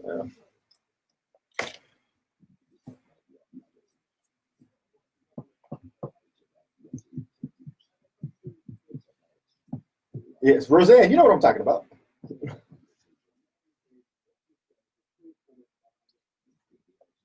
Hey, but they were trying. All right. Did you pull over? Did you talk to your lawyer? Can you tune in now? Is it okay? You guys clear it? Because I'm telling you, it's about to get really, really juicy. If you haven't got legal counsel before, now's the time. And man, all right, so before we left off, man, this Sylvia Garcia thing, it's fire. So apparently, everybody was up in arms about these allegations from years ago with the Supreme Court nomination process. Well, now Sylvia Garcia has these same allegations from 20 years ago with a female staffer of hers. I mean, there's always been some allegations about, the other Garcia running in Precinct 2, calling him Grabby Garcia, but now it's like everybody's last name Garcia running for office seems to have this problem, our alleged problem. I mean, what's going on over there? What's going on with the Democrats on the east end of Harris 2? Does that bode well for voter confidence in the Senate District 29 going forward in November? Congressional District 29, sorry. I would think not. I mean, with this Kavanaugh stuff in such recent times, and the new standard that's apparently out there with how we deal with accusations, I can't imagine this being a good thing for Sylvia Garcia or anybody else that's facing such interesting allegations. So does she need to step down or resign? Because that was the Democrats' main thing against Brett Kavanaugh. He can't be a public official. He can't be anything on the Supreme Court because he has these allegations. So do we now hold that standard for Sylvia Garcia? I wish, but it's probably just like with Sheila Jackson Lee. Her constituents just don't care. If she wants to go around touching some girls, well, that's just touchy Sylvia. That's what she does. And that's, unfortunately, you have another person, you have Congresswomen, Sheila Jackson Lee. She does all sorts of crazy stuff, and she gets voted in every time. Yeah. So you're also going to have her counterpart, touchy Sylvia Garcia, run around chasing women. Well, Philip Aronoff, who's running against her in this November, he's going to have an uphill battle on this, but at least that's something he may want to use as an arsenal when he's talking to voters that, hey, I don't have any allegations of people, touching people inappropriately. And so if that's something that really moves the Democrats, maybe that's something he needs to focus on. What Philip should at least say is, whenever you are going around her, just don't take your girls, don't take your kids. And that's a valid concern. I mean, I know we we talk about it with loosely, but I mean that's a valid concern because these allegations in the affidavit says it wasn't the first time, and there were multiple other occurrences and instances. So the Dems are going to have a problem with that going forward. What else is interesting about Sylvia Garcia's race is that it's set up where a potential Republican could take that spot next year and during the special election. So Sylvia Garcia is just she's ran for office so many times it makes everyone in this room just look bad, and because we have not been nearly as active in running and losing elected offices as Sylvia Garcia has. Yeah. County commissioner, with the state City Senate, Council for a while. City Council, and now U.S. Senate. No, not U.S. Senate, U.S. House. Thank the Lord she's not running for U.S. Senate. Not yet. Give her a minute. I mean that's just one internal debate, internal conflict they're going to have. The Dems are going to have this November. Another one that's unfolding in front of our eyes we've seen this week is HISD, Houston Independent School District. Eric, what's going on over there? What I always find amazing is the level of just problems with HISD. When I say problems, you've got the former president who got convicted of criminal acts, stealing money, embezzling money. You've got them basically losing $20 million. I don't know how you lose $20 million.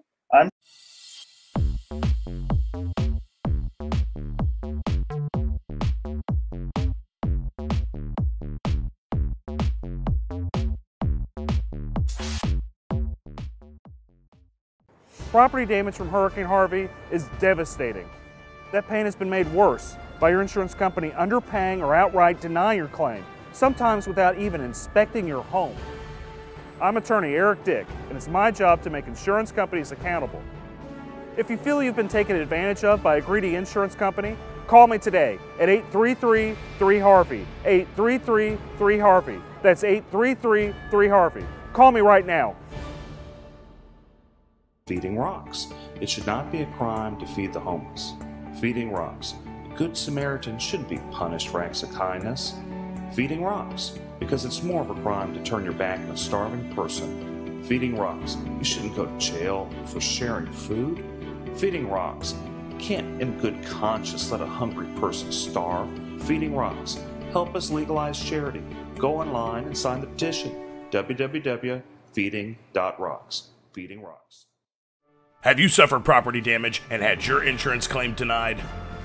Hurricane Harvey may be the most costly storm in history, and if your home was damaged and your insurance company did you wrong, well, this is America. We have rights. You have the right to hire an attorney and sue them. You have the right to call me for a free consultation at 833-3HARVEY. That's 833-3HARVEY. Don't let your insurance company take advantage of you. There's always hope. Call me today at 833-3HARVEY. Breaking the law, one meal at a time, feeding the homeless. It is morally wrong to make it a crime to give food. A Houston man who feeds the homeless because of his faith is suing the city, challenging the established charitable feeding ban. The often debated ordinance has banned sharing food in public groups of more than 5 people without city permission since 2012. The city says you can give food to 5 people, not 6. What are you supposed to tell the 6th person? I met my quota today? The city wants to dismiss Philip Paul Bryant's lawsuit. That's a crime? What does this world come to? It's a sad day whenever trying to prevent a fellow human from starving is a crime. The city says the ordinance aims to curb trespassing and littering, both of which were already prohibited in the municipal code prior to the passing of the ordinance. While some Houstonians are in support of the lawsuit, I really hope he wins his case, and I really hope they lift those sanctions so we can be able to give more to the needy. So if you're willing to help more than 5 homeless people, you should be able to do that. Some even challenge the city's support of their citizens. The city isn't going to take care of their homeless people as their people. Somebody got to take care of them. So why can't we take care of them? A question Houstonians will continue to ask as long as the ban remains.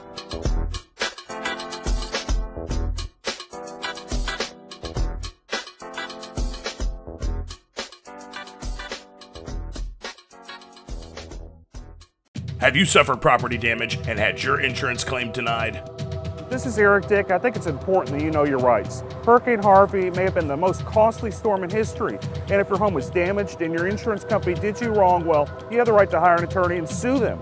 You have the right to call me for a free consultation at 833-3HARVEY, 833-3HARVEY. Don't let your insurance company take advantage of you. Know your rights.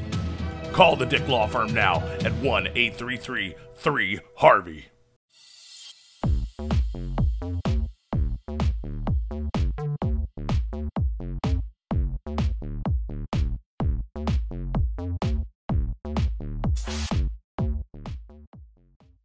I don't know how you lose $1 million. I'm trying to find a way to find $20 million. But for some reason, they're really good at losing money.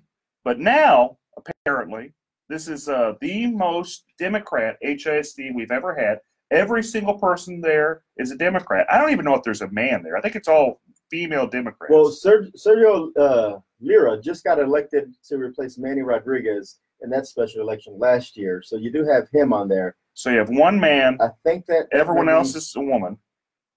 And you have what you have going Lunsford. Lunsford's on there, right? No, Lunsford's not on there. Lunsford was there. Okay, that's right. Lunsford's out. It's all Democrat women, save and except that one guy. That's true. And you have basically allegations and a movement that there's a lot of racism happening from the trustees. So my question is, because, Republicans always get bummed with, oh, you're racist this, you're racist that. Well, hot dog, they're actually literally saying racism, and it's going on in HISD. It's all Democrats. Yeah, we just got confirmation. There's only one man on the HISD board at this time. And you bring up a good point, though. So from what I understand, the argument was this week is HISD is 70% Hispanic in terms of student population. And apparently there was conflict in terms of the allegations at least from Jolanda Jones, was that the non-black board members said they wanted better representation from the superintendent that reflected the body of the students. And so there was a vote to remove the interim superintendent. Wasn't a permanent, but an interim superintendent, because we're still trying to find a replacement from Carranza when he left up to New York. And so Grenita Lathan was a black female, and they removed her as the interim and put her back into a regular position. And they're saying that the vote was straight down, the black board members on one side, non-black board members on the other side. Is there race division going on at HISD? And with the Democrat HISD board, does that help or hurt Republicans or Democrats in this November election? I think it just hurts. It hurts the students. Those are the people that have been completely taken advantage of the whole way through. What do you think, Ray?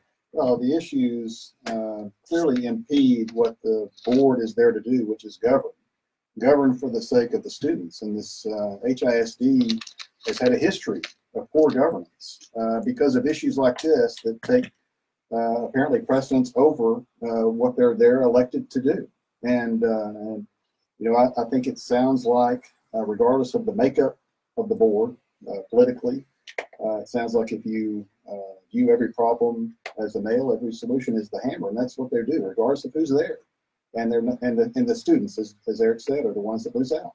Yeah, and that brings me to a point, because there's always been some underlings and some undertones of, we need to get rid of the Harris County Department of Education because it serves no purpose. Doesn't?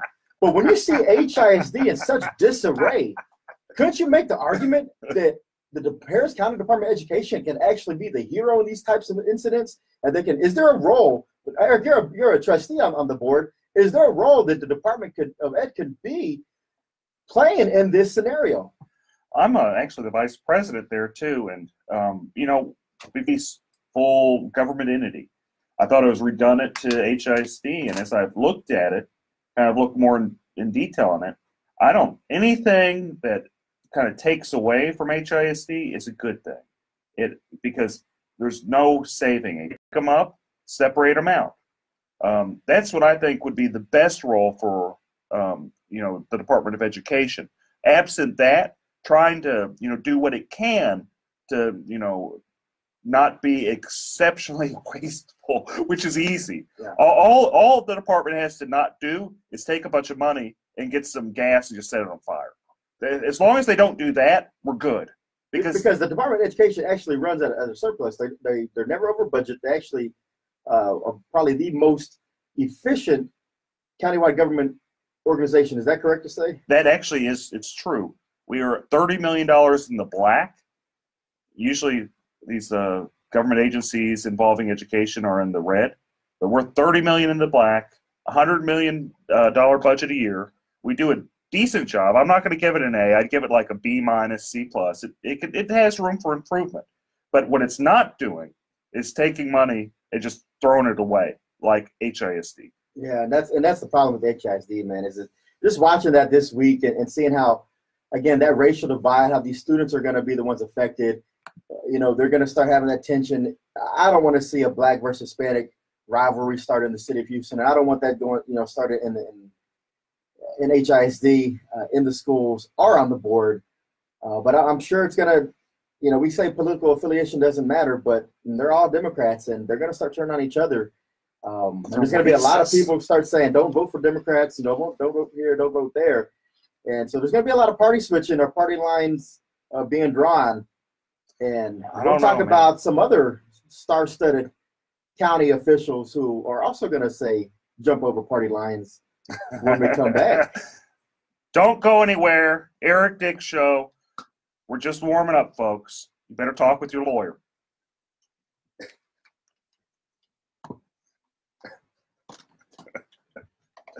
Don't be right. I had to do that. I had to do that. We're pretty creative to be able to weave all this in and out and make it all relevant. I actually, I thought, listening to it, it's listenable. It's not I'm glad that we're more positive, or at least humorful. Yeah, we're not bashing, bash like some people always are. It's exhaustive. All right, so we'll come back on around 33. Yeah. Am I doing okay? Oh, you're doing great. You're doing great. Your time to shine after Emmett. I have no idea. We just go over the basics about what's a good judge, what's a bad judge. Yeah, Ex-party communication, bad. Yeah. We've had some of that happen recently over in Brazoria County. There's certain let's just go to the basic things you're supposed to do as being a judge. You're just supposed to be fair, listen to everybody. And this is one of the most sensitive times of their life. Well, actually, not in their life, but in the beneficiaries' lives. And it's a stressful time. It actually can be nastier than family law because people get weird around money. There's a whole lot. Yeah, the problem. That's like law. You're fighting with your mind, but you're fighting with somebody else's mind. Yeah, and it's probate's the dirtiest of all of them. They really are. It is the dirtiest of all. If I wasn't doing insurance law, probate law is pretty dang entertaining. Yeah. It's pretty you see some stuff there. You've got the one with the Anna Nicole Smith one was the classic one. That was in the court I'm running. And then he hopped on that somehow with the family. Was the grandmother, right? Anna Nicole's grandmother, or who was it? Oh no, who was it? Give me a second. You somehow got involved in that. I did get involved in that. It was a defamation suit against. Roseanne, to answer your question, it was allegations. So the allegations are out there. I don't know a defamation suit. Whether or not it happened or not, but it's allegations. They were suing my gal. So I don't. You know what? I don't. This was 10 years ago. Yeah. It's amazing. It's been that long. 713-212-5950. Juicy stuff. Somebody wants to call in. So. It does. The time flies. Anybody on the phone lines? Nobody? No. What's wrong with that? It's football season. It is football season. Hey, Irma. Got a lot of people watching that. Nah, I think Carmona is done. Now he's just there for entertainment purposes. But again, if y'all want to call in, just to talk about a lot of things going on. 713-212-5950. Hey, Berg. Berg, are you going to call in? You should call in and say you have some questions for us. Just make up something, right? And also, since we're always looking for more people to add on to the allegation story, if you've been affected by the state senator in District 6, Silvio Garcia, please let us know. We'd love to have the exclusive on this going forward. Yeah, Touchy Garcia. Because if Touchy Garcia's touched one, there may be more out there. And Probably did touch more. And She before her- tried to show you her rash. Don't Took be off her rash pants. about it. Don't be- But yeah, so if anybody else knows anything, let us know. Give us the exclusive. Let us break the news.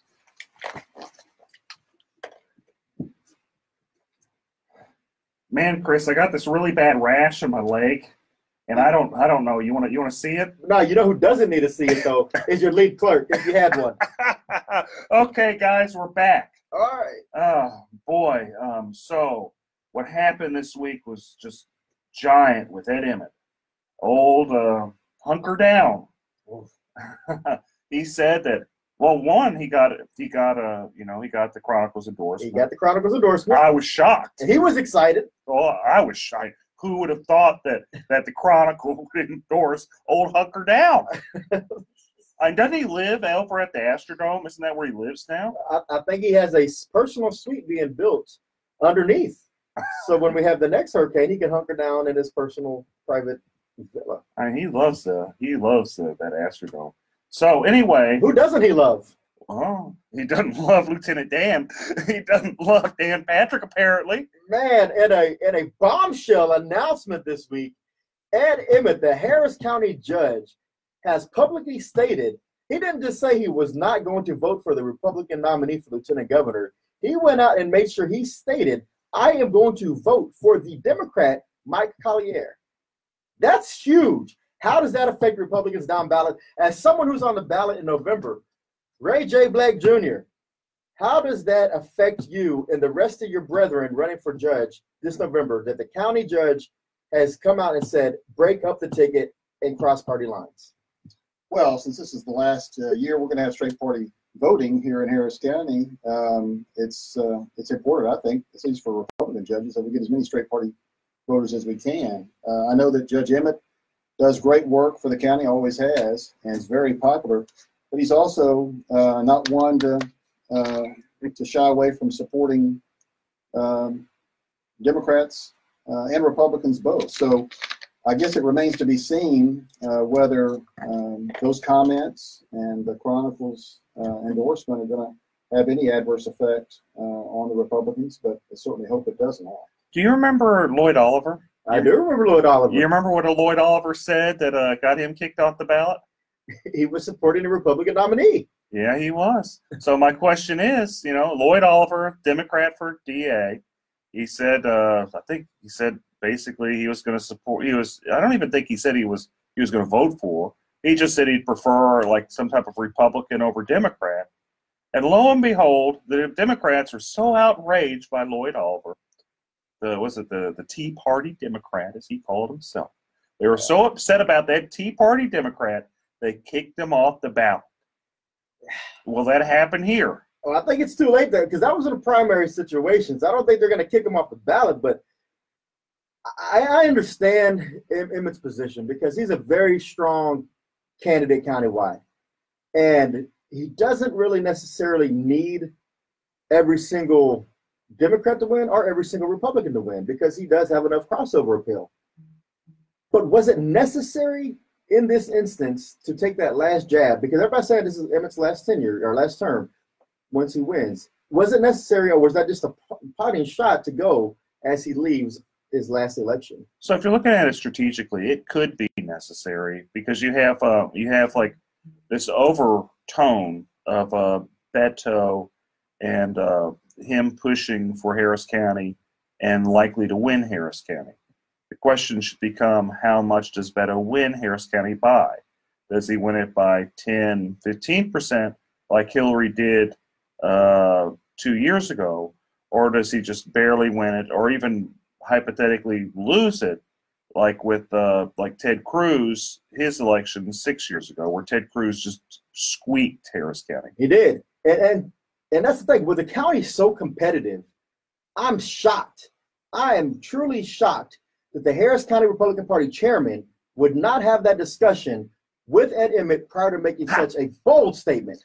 But am I shocked that he didn't? Yeah, I'm probably lying if I say I'm shocked. Well, let's kind of go into that. Just a minute. This is a good thing to kind I'll of. let y'all talk about that one. Let me veer off just for a minute on this, because you got, if I remember right, the financial chair of the Republican Party, who also is very influential in an organization, and that organization endorses Democrats. So you have that kind of tying on. The HRBC, who endorsed Democrats over Republicans, though it did primarily endorse Republicans, it's an alleged Republican organization that does support Democrats.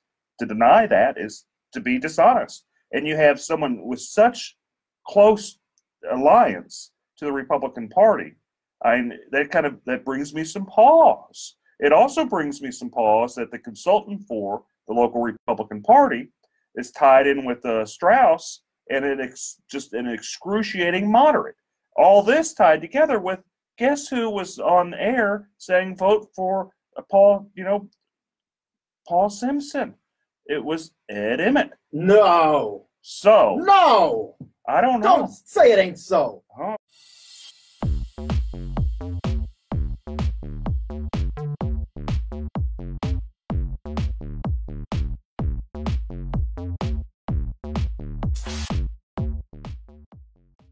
Did you suffer property damage during Hurricane Harvey only to have your insurance claim denied?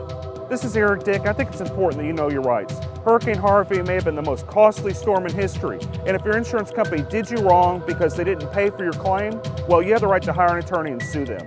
You have the right to call me for a free consultation at 833-3HARVEY, 833-3HARVEY. Don't let your insurance company take advantage of you. Know your rights. Call me today, 833-3HARVEY. A Houstonian claiming his religious freedom is being denied might soon see his lawsuit against the city dismissed. And it appeared that Judge Kyle Carter was thinking about dismissing the case, saying that Philip doesn't have standing. Philip Paul Bryant filed a lawsuit in 2017 claiming his religious rights to charitable giving were being infringed upon by a 2012 Houston Feeding the Homeless ordinance. In the city of Houston, you can give 5 homeless people a sandwich, but that 6th sandwich, that's the one that will cost you. Could be fined $500 to $2,000, or you could even take the risk with going to jail. According to his attorney, Eric Dick, Bryant's case may not find a home in Harris County Civil Court. They're saying that my client, he waited over a year to file a lawsuit since he found out about the law. If people just found out about the law, and they want to sue the city for this illegal act, I'm happy to represent them for free. I think that it's a mean world whenever acts of charity are criminal. To be fair, the ordinance doesn't outright ban the giving of food to the homeless. It just creates a lot of hurdles to jump through to do it lawfully. My children are a big deal in this, and teaching them how to give to the community. If they want to make 10 sack lunches and go hand them around downtown Houston, I shouldn't have to go to my government office in order to obtain permission just to give those sandwiches.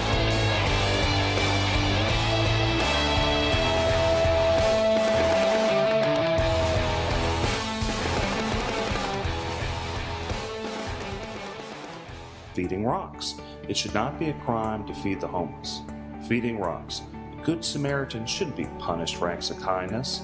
Feeding Rocks. Because it's more of a crime to turn your back on a starving person. Feeding Rocks. You shouldn't go to jail for sharing food. Feeding Rocks. You can't in good conscience let a hungry person starve. Feeding Rocks. Help us legalize charity. Go online and sign the petition. www.feeding.rocks. Feeding Rocks.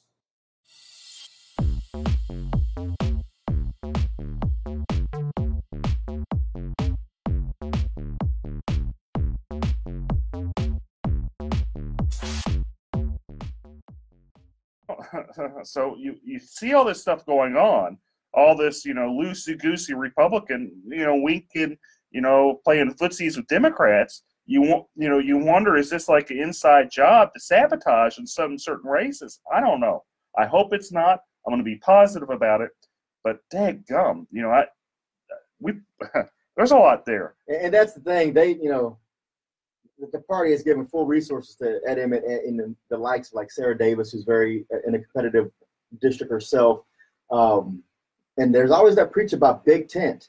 But when you take a shot at an ultra-right conservative like Dan Patrick, is the Harris County Republican Party truly a big tent party now? Or is it just saying if you're not moderate, probably don't have a spot here for you? Yeah. Well, I don't know. I mean, those are the questions that are probably going to be answered soon enough. Big tent when it's convenient for the party. Whenever you're paying to play, it's big tent. Yeah.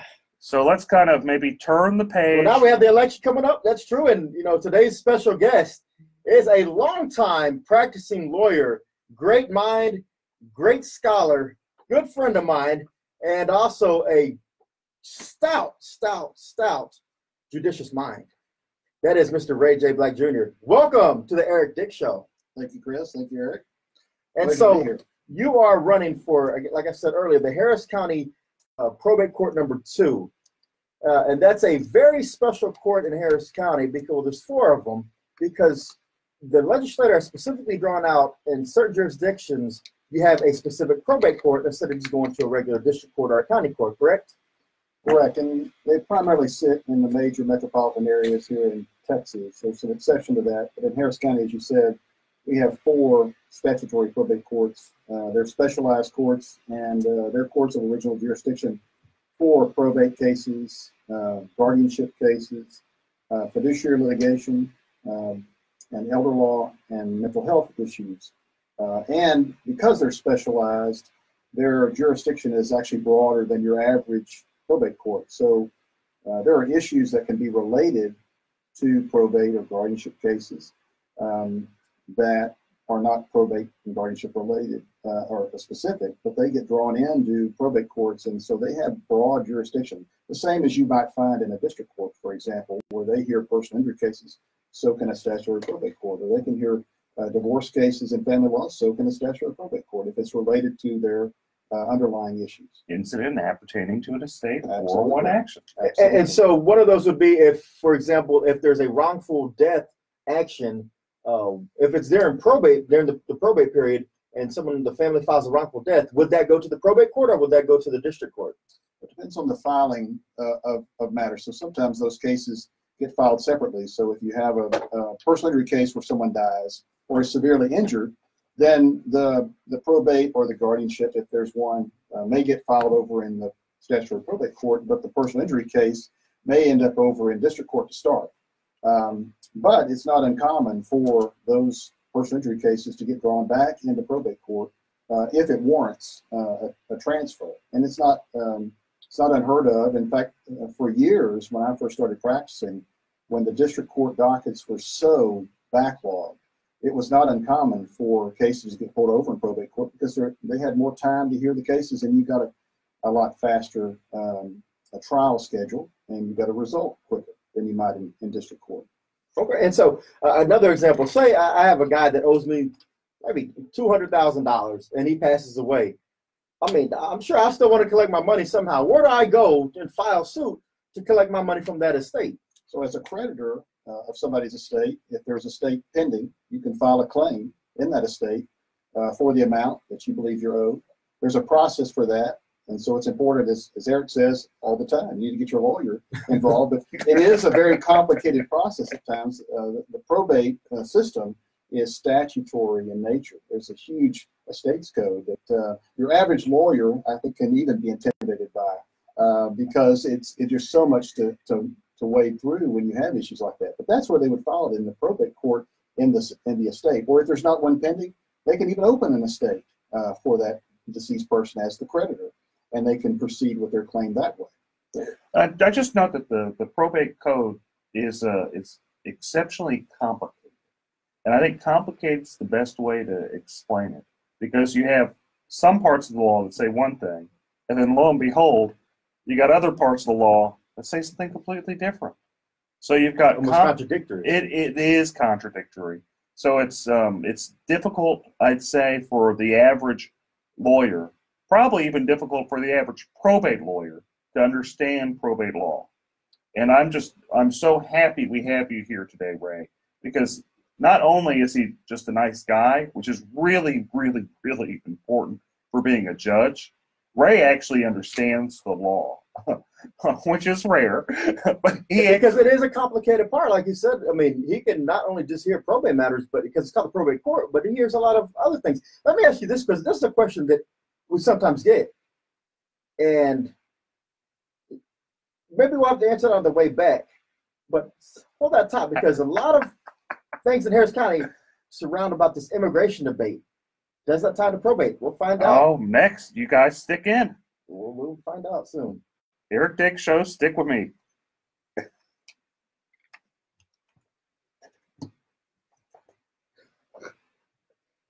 So what is the question? Oh, yeah. Okay, so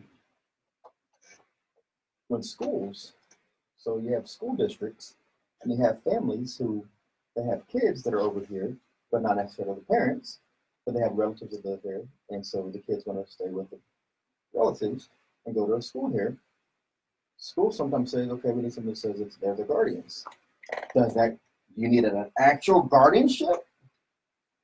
Or do you just have to have a power of attorney over the body, or the person, not the estate? Gotcha. No, the answer. With the parents back in whatever country, does it go? That's so. Because I get that question a lot. We got a phone call from Buck Humble. He wants to talk about a touchy Adri Garcia. Yeah. Grabby Garcia. Grabby Garcia. Oh. Okay, so we have a call that he wants to talk about Adrian Garcia, and his name is Buck Buchanan. Buck Buchanan, we know Buck Buchanan. I'll talk about Grabby I Garcia. figured you must. Buck has, I have a picture of Buck taking my son. The name of the show is The Eric Dick Show. It's on KPRC AM 950 right there. So, and then Eric, right here. So if you go on to 950 AM in your radio or go on the iHeartMedia app, look for it. You'll see it. We're on live right now. Man, why don't y'all tell me my hair was already discombobulated? Y'all gotta look out for me. Y'all are looking out for me today. I have a face for radio. That's I got a face. Today truly is the face for radio. The number is 713-212-5950. So if y'all want to call in again, 713-212-5950. Grabby Garcia. Touchy Sylvia. Grabby Garcia. You just don't go. You go into you know, you go into precinct 2. Unless you go to the East End. Unless Mormons around watching you, you're gonna get touched. Thank God you got a Mormon right there. I'm trying to get them off you. Fighting Jack, just fighting them away the molesters. My hair? Come on. Nah, it's usually nice and, you know, some little fluff in there. Now I think it's because I put that water on in the headphones. Leave me alone. The softball practice for Post practice. Yeah, you know what it is? It's because normally my whole body hydrates from these drinks, but I grabbed the wrong one today. I got the honey instead of the The honey helps the curls lay down flat. Oh.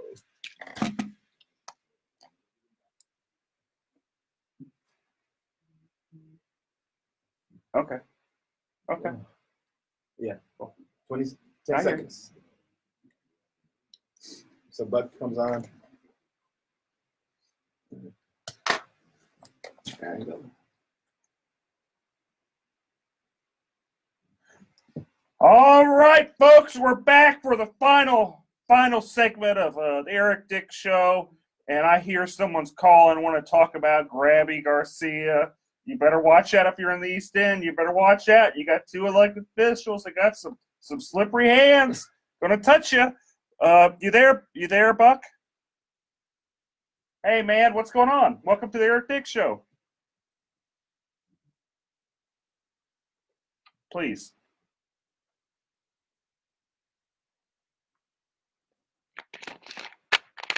And I don't know how he won in the first place, but then after he was elected sheriff, midterm, he quit to run for mayor. Adrian Garcia was an HPD officer, city councilman. Then he ran for sheriff, and he wasn't running for the people. He was running for himself. And then he ran for congressman and lost. Well, he ran for mayor and then lost, and then he ran for Congress. Now he's running against Commissioner Mormon. Mm-hmm. And I don't live in Commissioner Mormon's district, but how does Adrian Garcia get elected like that when he stays nowhere? Do y'all have any answer for that? The sheeple. The people on the East End, they know Adrian Garcia, but he always gets elected. And I was just wondering if Republicans would be helping Adrian get in there. There are a sliver of Republicans that do support him. People like Jacob Motti, which I kind of wonder why he feels the need to support Adrian Garcia. But, you know, on the other hand, you have fighting Jack Mormon, who he has a lot of bipartisan support. Jack he's a good guy. He's the real deal. He really is just a people's person. It's kind of shocked me whenever I first met him and how so there's a tie in here. You got Touchy Sylvia, who got arrogant being a county commissioner. She had $2 million in the bank and just did nothing, figured that she was gonna be a county commissioner, get all of her secretaries to sit in her lap. It was gonna be a good time. But, while she was too busy, I guess, doing what she was doing, fighting Jack Mormon got in there and he won. He won by doing the basic things, going door to door, letting everybody know that it was time for a change. He's going to do a good job. And the guy he really has done a good job. I don't see him losing Precinct 2. I just don't see it. He has run such a tight campaign. He's been everywhere. If you're in Precinct 2, you're going to walk around. You're just going to see him just driving by. That guy is everywhere in Precinct 2. And if there's just like a bike show, you're going to see him there. He's everywhere. And so, but to answer your question, I mean, Adrian, got elected in, I think it was 2008, first as sheriff. It was against Tommy Thomas. And you got to keep in mind, at that time, there were some internal issues going on with the Thomas campaign and the administration. And so that's how Adrian was able to get the confidence of the county people. But thanks for the call, Buck. Let's move on to Jim. You there, Jim? Hey, Jim. Did we lose Jim? I don't know. You there, Jim? Yes, sir. What's going down? Welcome to the Eric Dick Show. I love y'all's and I continuously support. And I just had a quick question in regards to the law career. Chris Carmona is actually a Facebook friend, and I heard about it through his promotions on his Facebook Live right now. So what's up, Chris? Thank you. What's going on, Jim? Hey, man, I'm about 1L year at Texas Southern University, Thurgood Marshall School of Law, and I just wanted to ask some advice in regards to pursuing my career as an attorney. Is there any advice that you might have before I finish and I graduate as far as positioning myself in a way where I can, maximize my opportunities? I definitely want to make sure I preserve my energy. Absolutely. Network. You want to build your network. That's the best thing you do. I know a lot of people are going to focus on getting good grades, make sure you're at the top of your class. And that's important to make sure you pass, but your network is going to be the thing that makes you successful. And another thing, get politically involved, because law and politics go hand in hand. And one way or the other, you're always going to be involved somehow. And the more you know, the more people you know, it's going to enhance your network. But it's also going to give you brighter minds to surround yourself with.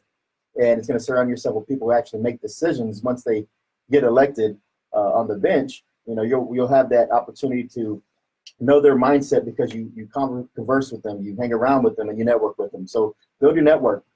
Also,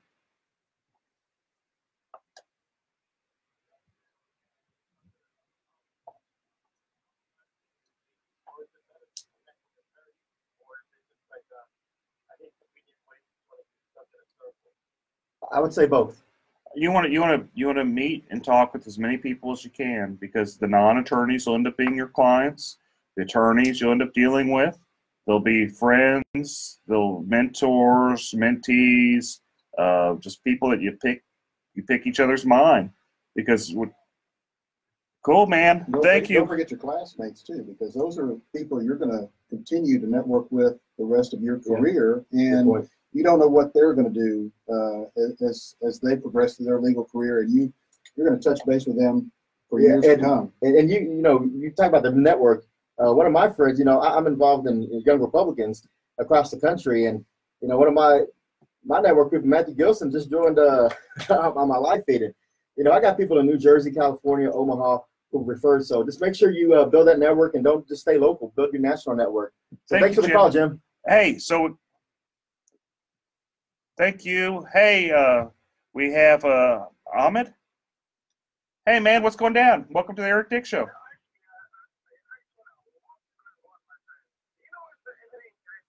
Exciting when we talk about politics in America.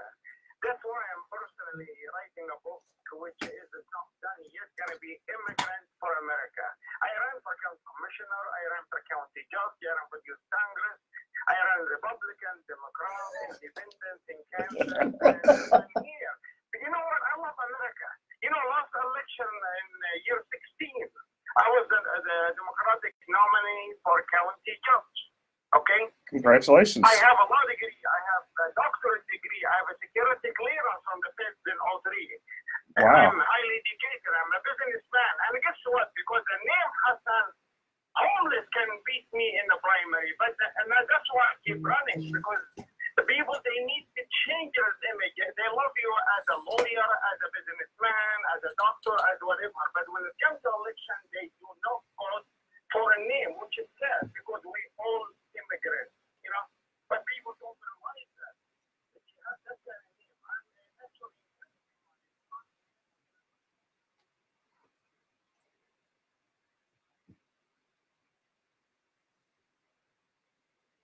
All right, thanks for the call, man. Thank you. We'll keep that in mind going forward. We have to make sure we just look past names, and we appreciate the call. We really do, man. And sometimes, thank you so much. And we're sorry, we're running out of time. Didn't mean to really cut you off, but with names, you just got to keep running. I have an odd last name. Some people consider it a lot of different. A lot of different people have different opinions on it. Yeah. And so, again, one last question in terms of probate. While we have Ray Black here, does immigration in any way play a role in the probate court, especially in Harris County? There's always that the issue of immigration that pops up one way or the other. Does that play a role in the probate courts? And if people are parents from another country want to send their kids to Harris County to live with a relative, do they need to go through the probate process for that?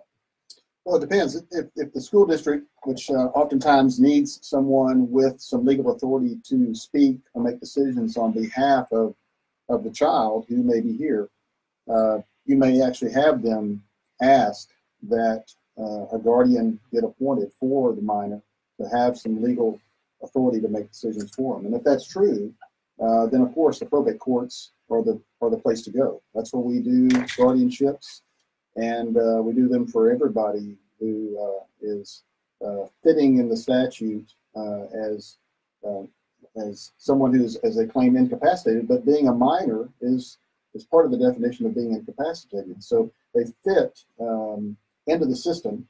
And as needed, we take care of those minors. It's not uncommon. It doesn't have to just be with the school district.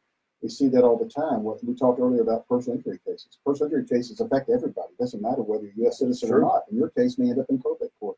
So we cover all facets of that. And while we don't deal with immigration directly, we certainly deal with people who have an issue. Thank you, guys. Don't forget to vote. Election's coming soon.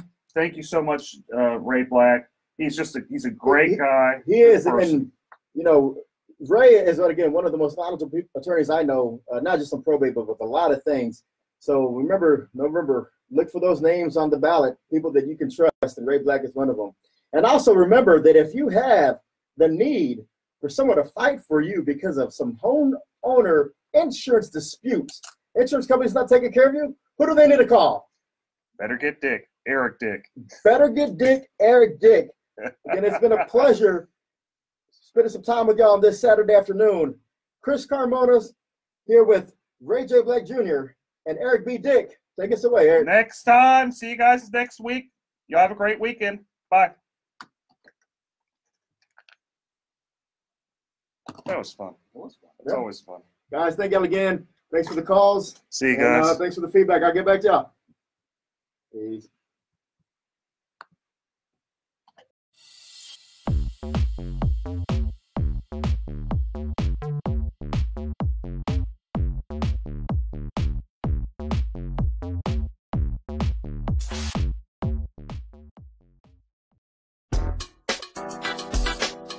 breaking the law, one meal at a time, feeding the homeless.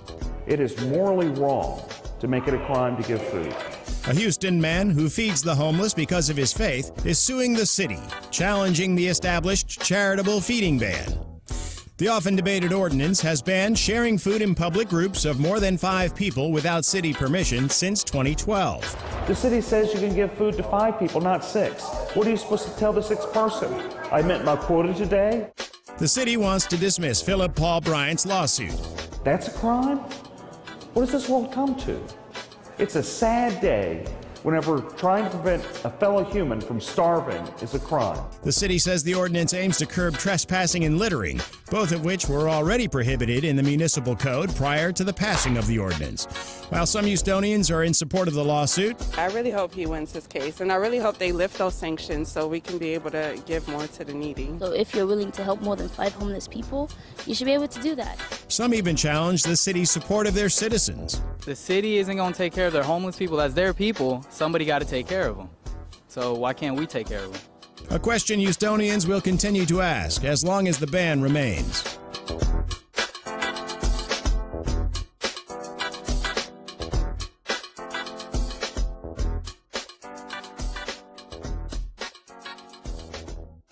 Feeding rocks. It should not be a crime to feed the homeless. Feeding rocks. A good Samaritan shouldn't be punished for acts of kindness. Feeding rocks. Because it's more of a crime to turn your back on a starving person. Feeding rocks. You shouldn't go to jail for sharing food. Feeding rocks. You can't in good conscience let a hungry person starve. Feeding rocks. Help us legalize charity. Go online and sign the petition. www.feeding.rocks. Feeding rocks. Have you suffered property damage and had your insurance claim denied? This is Eric Dick. I think it's important that you know your rights. Hurricane Harvey may have been the most costly storm in history, and if your home was damaged and your insurance company did you wrong, well, you have the right to hire an attorney and sue them. You have the right to call me for a free consultation at 833-3HARVEY, 833-3HARVEY. Don't let your insurance company take advantage of you. Know your rights. Call the Dick Law Firm now at 1-833-3HARVEY.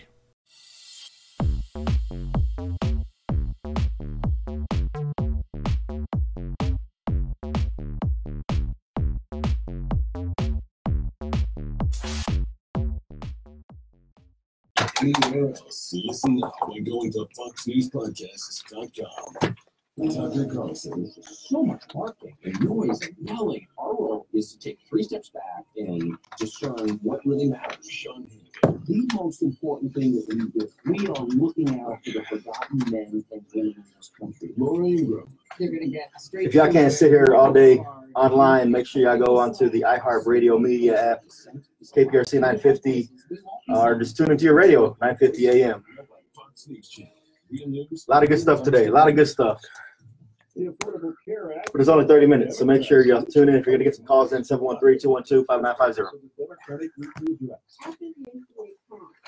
Finally forbidding insurers from discriminating against or denying coverage to Americans with pre-existing conditions.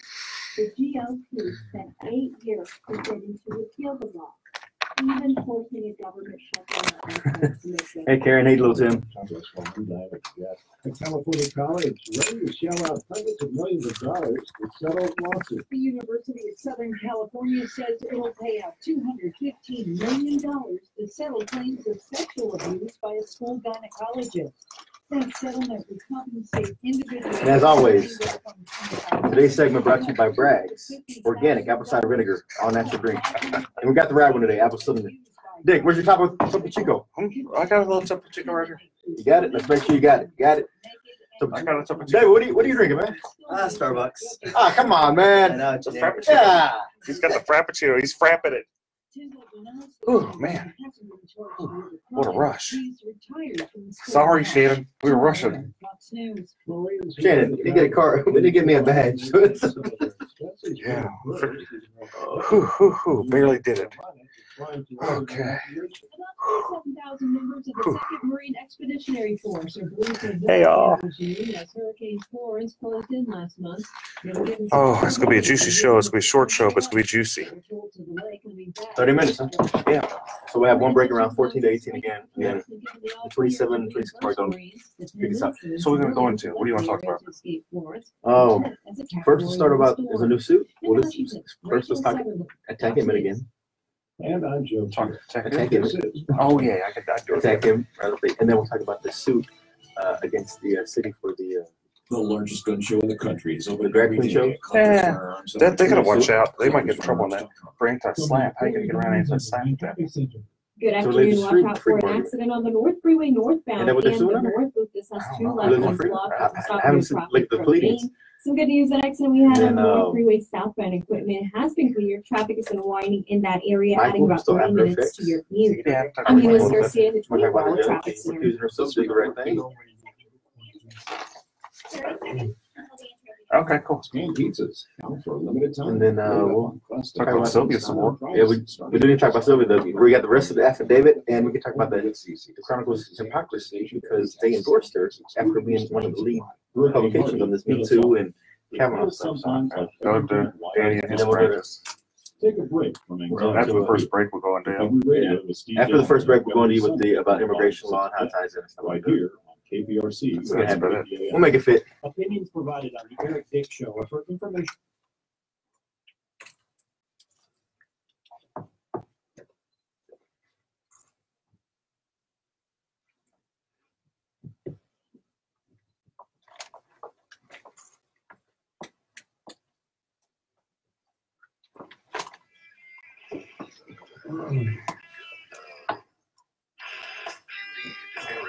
They've never heard the intro on Facebook stream.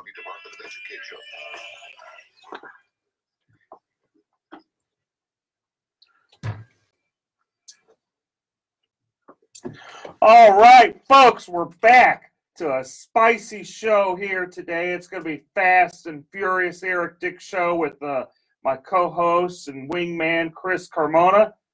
And hello, good weekend, everyone. It is going to be a great show. Okay, we had a lot happen this week. We had, Touchy Sylvia. We got the rest of her affidavit where, she's talking about some rash she has, and she has a clerk, which she's a municipal judge, and she, starts telling the clerk, hey, I got this rash on my leg. You want to see it? And the clerk's like, well, no, not really, Sylvia. I don't know that many people want to see it, but no, I'm good. And she was good. And that's the thing. I mean, when we left off last week, we had limited information on this affidavit, but we have procured the remainder of the affidavit, and it just gets even worse. I mean, there was trips to Nashville where she was just taking advantage of her allegedly aggressively inside this hotel room. And, this is a legal talk show, and we talk about legal standards and how that impacts the community. Well, I remember a couple of weeks ago, the Houston Chronicle made it a point to make sure that our Supreme Court of the United States candidate, now Justice Kavanaugh, was put through this ringer and even made a point to publish different opinions and editorials where it said that, if you're accused of these things, you're not fit for these types of positions. So with Sylvia being accused of these types of allegations, it's surprising that they came out and endorsed her this week.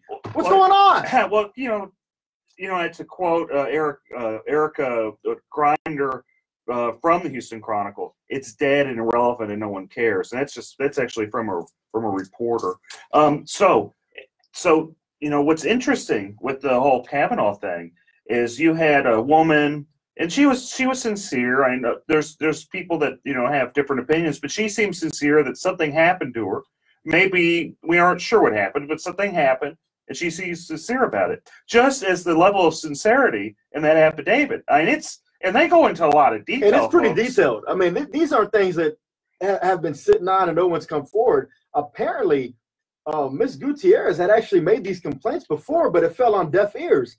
And that's the problem I see with the city of Houston, is that they pick and choose who they actually want to move forward with these types of allegations.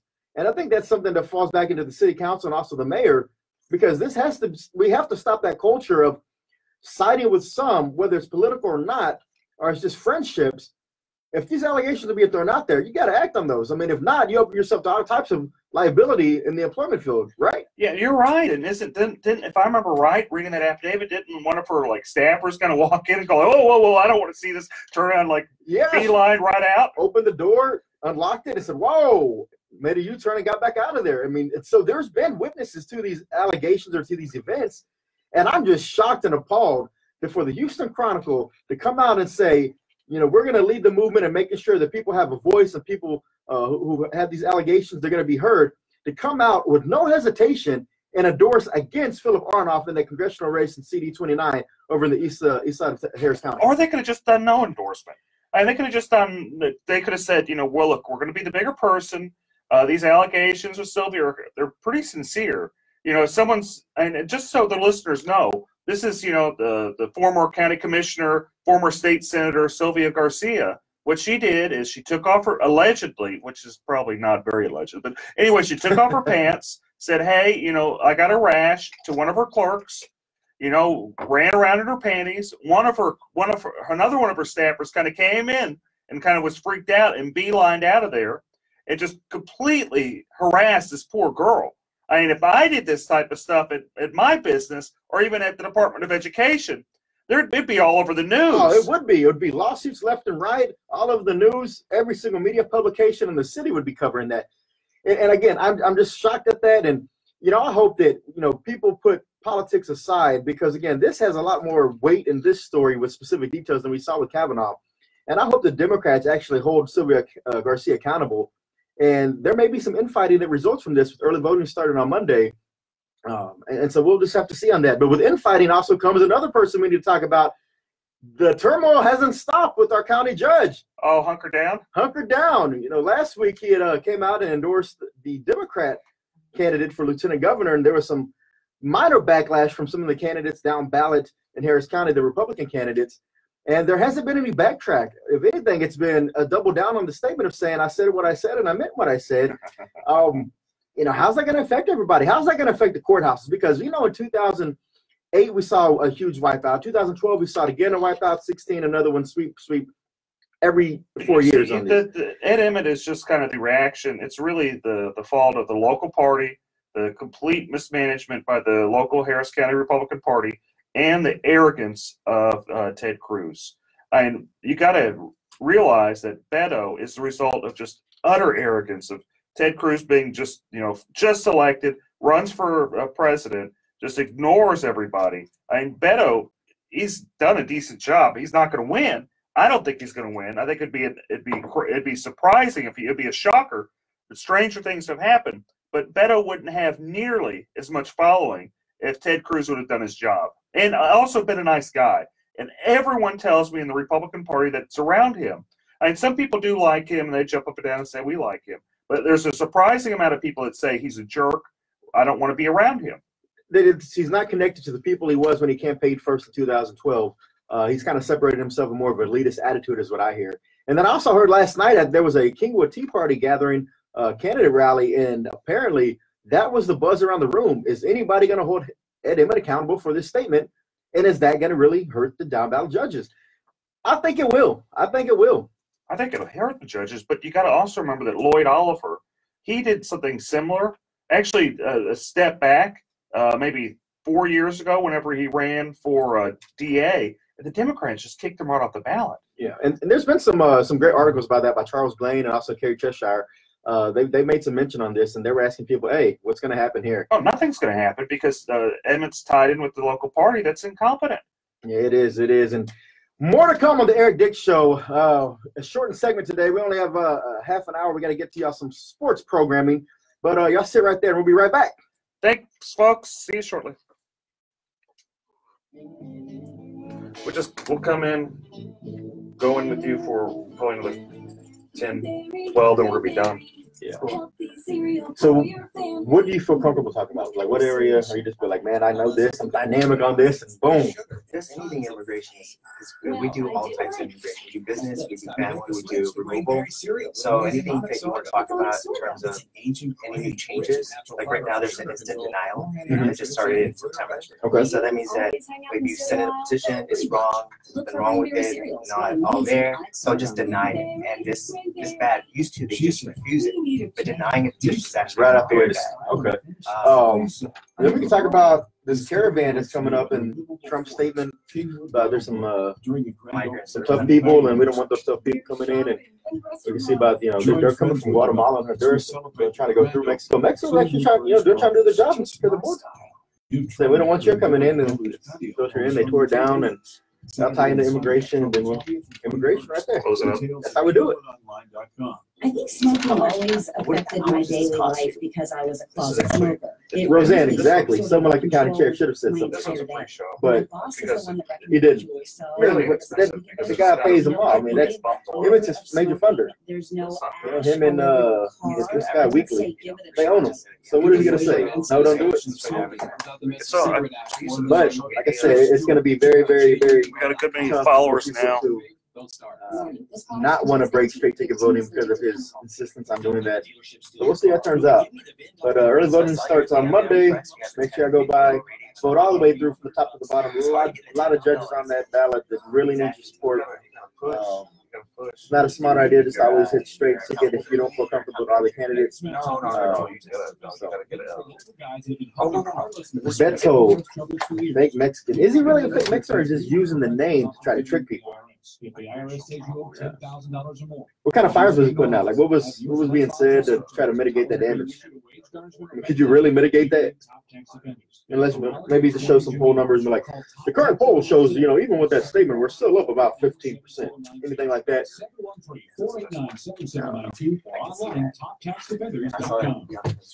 He speaks his mind. No, they have music scores. They have. You just want to make sure that's the official name. How long do Monday after Monday, make sure that you're spread around. KCRC 950. 9.2, but it took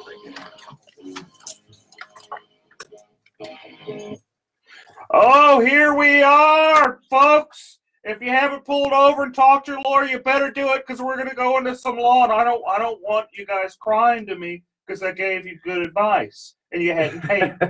So you better go talk to your lawyer before you listen anymore. Okay? And if they're suffering from any type of home damage.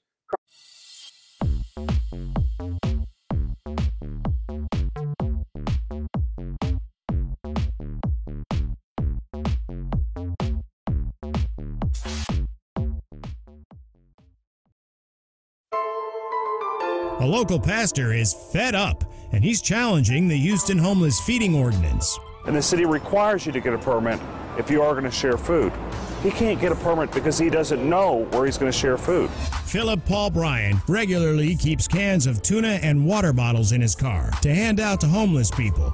But under the current city ordinance, he's breaking the law. His attorney says Bryan does this because his faith teaches him to help the less fortunate. This law that's in place, it's a mean-spirited law. It's against, charity. It's against kindness. It's against doing the right thing. Eric Dick says they plan to fight this till the mayor and city officials overturn what some believe is a misguided ordinance. Hi, this is Eric Dick, and I think it's important that you know your rights. If your homeowner's insurance company has denied or underpaid your claim, you have the right to hire an attorney. You have the right to call me for free consultation at 833-7-RIGHTS. That's 833-7-RIGHTS. Don't let your homeowner's insurance company take advantage of you. Call me today at 833-7-RIGHTS. Has your homeowner's insurance claim been denied or underpaid? Call Dick Law Firm at 833-7-RIGHTS. Feeding rocks. It should not be a crime to feed the homeless. Feeding rocks. A good Samaritan shouldn't be punished for acts of kindness. Feeding rocks. Because it's more of a crime to turn your back on a starving person. Feeding rocks. You shouldn't go to jail for sharing food. Feeding rocks. You can't in good conscience let a hungry person starve. Feeding rocks. Help us legalize charity. Go online and sign the petition. www.feedingrocks.org. Feeding.rocks. Feeding rocks. Breaking the law, one meal at a time, feeding the homeless. It is morally wrong to make it a crime to give food. A Houston man who feeds the homeless because of his faith is suing the city, challenging the established charitable feeding ban. The often debated ordinance has banned sharing food in public groups of more than 5 people without city permission since 2012. The city says you can give food to 5 people, not 6. What are you supposed to tell the 6th person? I met my quota today? The city wants to dismiss Philip Paul Bryant's lawsuit. That's a crime? What does this world come to? It's a sad day whenever trying to prevent a fellow human from starving is a crime. The city says the ordinance aims to curb trespassing and littering, both of which were already prohibited in the municipal code prior to the passing of the ordinance. While some Houstonians are in support of the lawsuit, I really hope he wins his case, and I really hope they lift those sanctions so we can be able to give more to the needy. So if you're willing to help more than 5 homeless people, you should be able to do that. some even challenge the city's support of their citizens. The city isn't going to take care of their homeless people. That's their people. Somebody got to take care of them. So why can't we take care of them? A question Houstonians will continue to ask as long as the ban remains.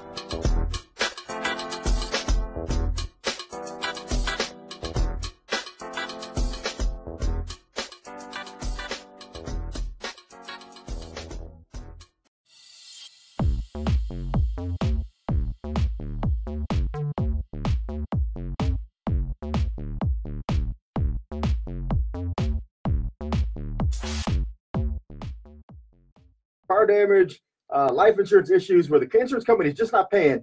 So they call Dick. Better get Dick. Better get Dick. Better get Eric Dick. And so when we left off, I mean, again, there's just so much turmoil going on in this world. But one thing I do have to say is today is my daughter's 14th birthday. Happy birthday, Brooklyn. My mother and sister's birthday. I was about to say, you have a family of birthdays today, too. And it's Mark Lanier's birthday. And Mark Lanier's birthday. So October 20th, mark this down on your calendars, everybody. That's a strong day for birthdays to come out.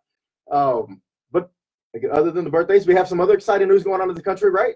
Oh, we have a lot of exciting news, but why don't we start off talking with Danny about his little law practice doing immigration law, and we can kind of tie it into all the many things that are happening in this world.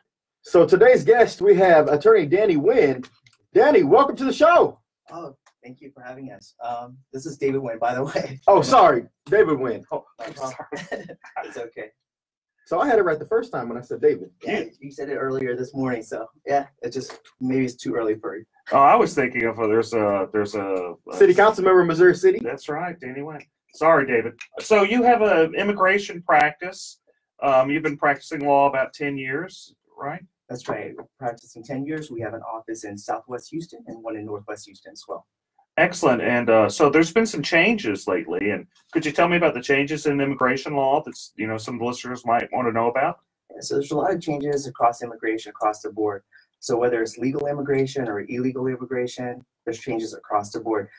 Some of the major changes, instant denial. So starting in last month, in September, if you send in a petition or an application and there's anything that's wrong with it, immigration used to send you a request for more evidence, or they send you a notice of intent to deny and give you an opportunity to fix the problem. So now, no more. They can instantly deny your application. And again, this is not like a rejection. This is a denial. So it looks really, really bad if you're trying to reapply later on. So what you're telling me is if someone is, wants to work on their status or, wants to bring someone over or marry someone or what have you, they probably should not do it by themselves. They're probably behooved to go actually get a lawyer to help them with their immigration status. Is that what you're telling me, David? Exactly. I used to tell people, if you read the law very carefully, you could probably do this by yourself.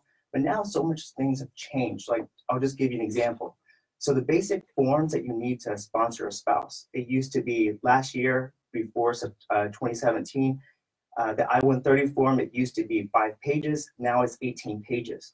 And there's another form that supplements that. It used to be 4 or 5 pages. Now it's an additional 18 pages. And those are just 2 forms out of the many forms that you have to file in order to bring someone to the U.S. Now, and this is things that probably an attorney is best equipped to handle. Is that correct?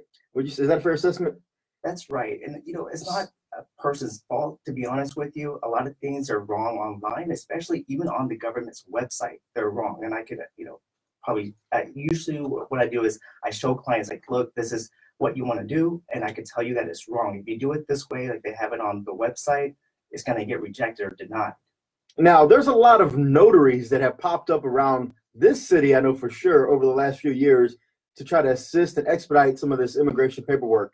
What's your feelings on notaries? Are those really strong-minded people who understand the legal system and know how to navigate the channels? And that's a good question, Chris. Well, I can tell you for sure, a lot of people in Mexico, there's public notarios are attorneys, but in the U.S., they're not attorneys.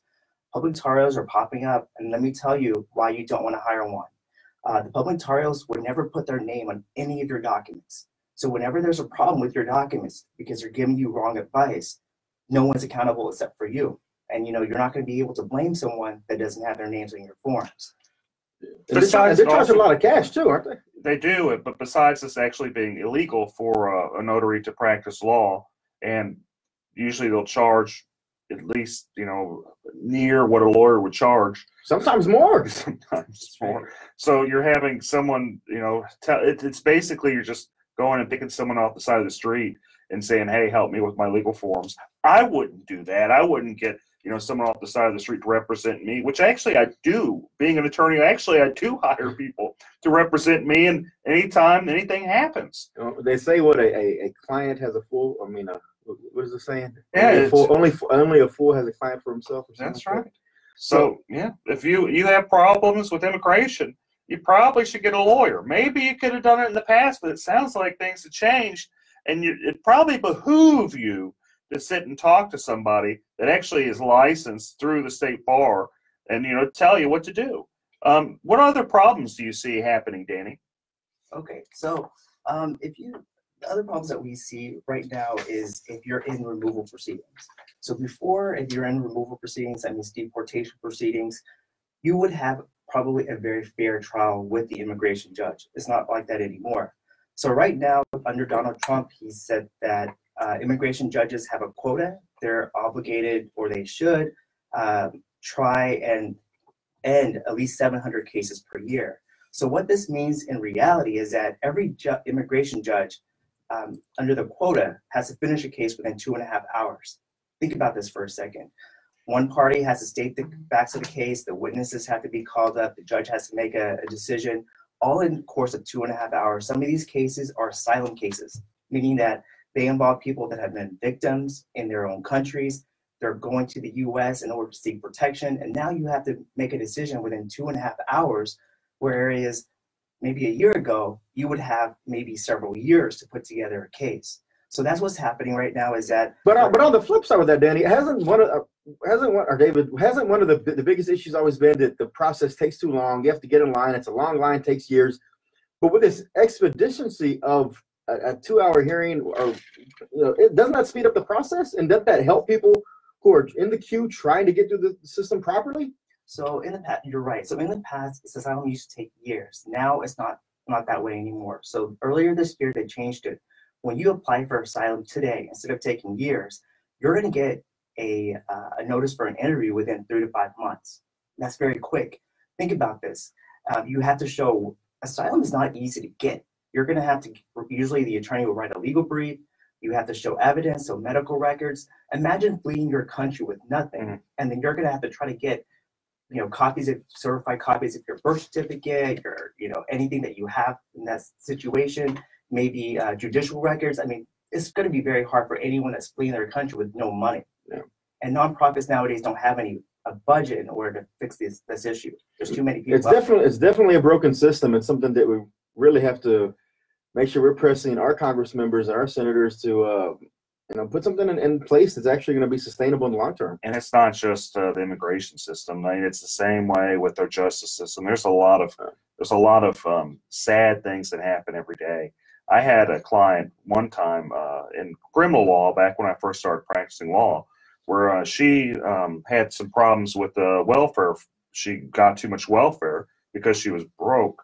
And the judge that she was in front of, who's now the administrative judge in Harris County, was Susan Brown, she was nice enough to, you know, put Mike Al in jail, baby in hand. When I say baby in hand, I had to watch the baby while the grandmother came to pick her up. It was training for you, Dick. It was training for you. That's training. But we want to talk about injustice. There's a lot of injustice to go around, a lot of injustice in different spots. And I don't, there's, you know, it's been going on a long time, and I imagine there always will be injustice. Yeah, real quick, David. There's a huge caravan coming through Central America right now, going through Mexico, trying to get to the United States. Will they make it? And if so, are they going to be turned back around under this new policy provisions? What happens to them? Right now, it's harder for people trying to enter the U.S. to get asylum or refugee status. So I think it's going to be less. So it's very hard. We're turning away people that are actually fleeing their country. Some of these people, yes, there's always people that will try to, you know, go past the system. That they're going to see different things, and that's why it takes a lot of work in order to gather the story to make it make sense. Because every person's story is going to be a little different based on their experience. Well, you know, I think it just goes to show that you're always probably doing right whenever you have legal problems to go and get an attorney. The system's always going to change under whether it's Trump, whether it was going to be somebody else. The system's going to change. Whether it's good or bad, it always remains to be seen. It's fascinating how government works and how consequences for actions happen. Plenty of times they're inadvertent. It could be this could be a good thing. It could be a bad thing. Only time will tell.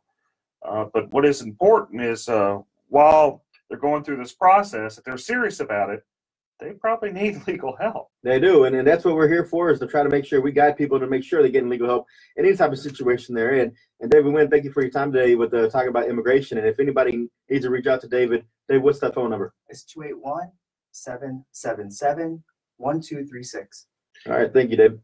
Yeah, so is there anything else we need to go through in this fast and furious? Absolutely. You know, again, anytime you're facing an insurance company, whether it's a car accident, a personal injury that happens, you slipped and fell, or you got flooded or hail damage, and the insurance company does not want to pay, you got to make sure you have someone on your side who's going to fight for you from the beginning to the end, and is going to take the insurance company to task.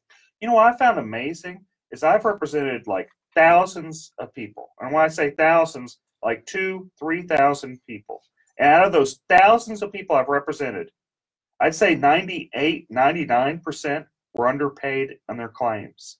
It's just kind of fascinating that so many insurance companies just underpay claims, and they pay big money to to government through lobbyist organizations like Texans for Lawsuit Reform to buy people off. But I guess that's never going to stop. You're always going to have stuff like that, and that's been going on since governments began. Is you have special interests. And it has, and as long as there continues to be special interests protecting the insurance companies, it's important and critical that you have an attorney fighting on your side, and that's where homeowners insurance lawyer, attorney Eric Dick, comes in. And again, if you're getting in that legal situation, don't get mad. Get Dick. Good to be back again, folks. I'll see y'all next weekend. Or I won't see y'all. I'll talk to you next weekend. And make sure that we haven't always said this, but we got to send a huge shout out to our producer Shannon. See y'all next week. Thanks, producer Shannon. Have a good one. Barely did that one. That was a rush. Hey, send me some business cards. Maybe I'll hand it out. I have a business card wall. Hey guys, again, sorry for the short show today, but we'll be back on. We're good next week, right? I'll put this on. I think we're good next week, but we'll let y'all know. Yeah, have a good one. It's on Twitter. It'll be on Twitter later. Okay. Bye, folks. Thanks.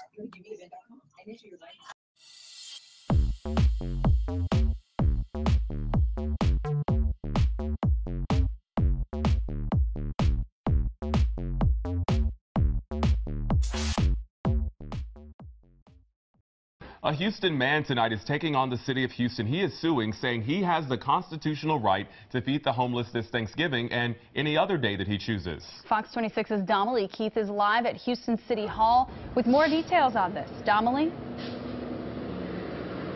Yeah, you may remember the charitable feeding ban went into effect a few years ago, making it illegal to feed the homeless. Well, Philip Paul Bryant says it shouldn't be against the law to give food to someone in need. He says it should be the other way around, a crime not to give. of just trying to make sure a fellow human doesn't starve. It sounds simple enough. We aren't asking for anything else than to be able to give food to those that are less fortunate. Please let us do it. Houston City Council members say they passed the charitable feeding ban to ensure homeless people receive food prepared under health code regulations, and so those in need will turn to an organization to eat, so they will receive other resources, services, and shelter as well. Many of them take probably no more than 150 people. How many homeless are there? You cannot fit all the homeless into the shelters. We pursued this lawsuit because we felt the city was trying to disenfringe not only on the less fortunate, but also trying to discourage good people, good Samaritans from doing the right thing. It's Thanksgiving. It's the whole purpose of this holiday is to share food and eat. Let us practice our religion. Let us follow our faith. That's all we're asking. If someone doesn't give them food, they won't have food to eat that night. Brian says a number of groups wanting to set up outdoors and feed the homeless this Thanksgiving are discouraged for fear of being punished by the police. There's going to be a lot of people who are on that border of saying, yeah, do we feed them, do we not feed them, do we want to go to jail, do we want to get a ticket? Now, those who want to gather and feed the homeless have to first get permission from the city, and depending on where you plan to set up, you'll have to get permission from the property owner as well. There is a $500 fine for violating the ban, and you could go to jail if you don't pay that fine.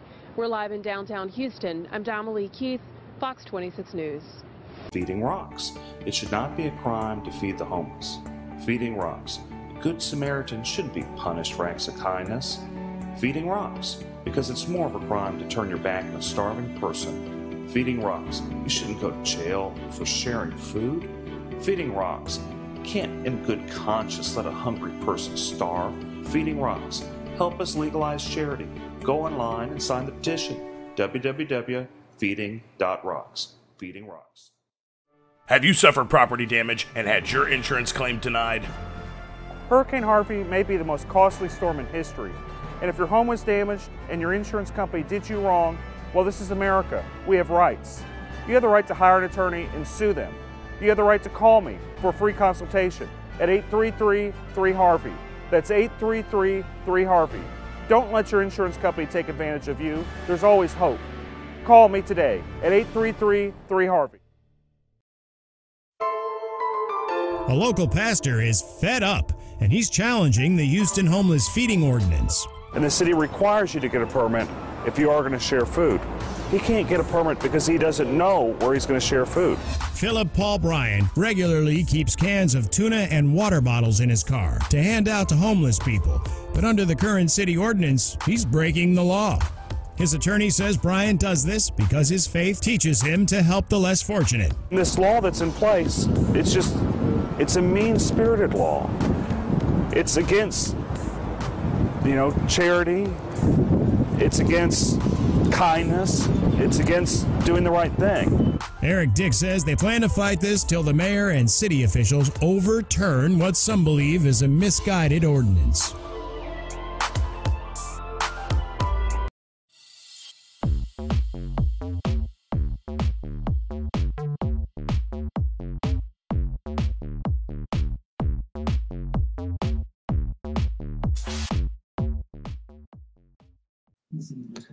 Hi, everybody. About to start the radio show in a few minutes. I'll call in a little bit later. If you want to chat with me, just, write some stuff. You can tell now at the end of the show, my boy gets the course, it's tried, and I got to yell for the Longhorn game tonight. Oh my God! Okay. The less is more. The less I can talk to. So whenever Chris gets here, he's going to text me. So that's I need you to run. We'll get him at the end of this first segment. Okay. I'm here for you. He confirmed that he's going to be here? Yeah. Cool. I'm going to put as many links as I can on. Is he for re-election right now? He is. And that includes a lot of things that we could talk about. You didn't see the extra comment that we had about him last week, did you? You didn't see the comment we had about him last week, did you? I had a good time about him. He's a good guy. Sometimes the value of the phones is about 25% to 40%. Okay. You want to sell that building? Do it now. I will have a link to that. Actually, I think I already put a link to that. Breaks. And then the dongle, the middle one, they don't come with the dongle, the external adapter to plug your wired headphones in. You're going to buy that for $9. And then also the battery prices. I would recommend, if you have older iPhone, and you think your battery's weakening, do it before January 1st. So you've got about 3 months or so, 3.5 months or so. Because Apple quietly, they didn't want to talk about this earlier this week, but they raised the iPhone replacement battery prices from $29 up to $49, up to $69 in some places. So go ahead and get your battery replaced. With that, I also want to point you to another one of my sub technology sites. It is called iHeartVehicles.com. And if you want the latest on some of the new vehicles, if you're looking for a new car, a new truck, I just updated some things. So I had the Toyota Highlander, really cool Lexus 500, LS 500H, cool $103,000 I was doing in a few weeks ago. This week I'm in a Fiat 500 with a 4-door Fiat Piper, which is pretty sexy too. And so I do cover the car industry, the tech industry, the car industry, the travel industry, and of course, all the high-tech industry too. With that, we're going to start the sign-off process. Shannon, thank you so much for keeping us on the air. Enjoy the rest of your day. Everybody out there, be safe. If you have questions, email. Go to hightechtexting.com. You can find mine, Michael Garfield. And you can get me here every Saturday on air. And for some reason you're bumped for radio for a football game, which we have to carry on air, you can come online. That's why you get the iHeartRadio app. And you can listen to me at your heart's content through the podcast. For all of us who have been part of the show, we do thank you for tuning in. My name is Garth. The show is officially over.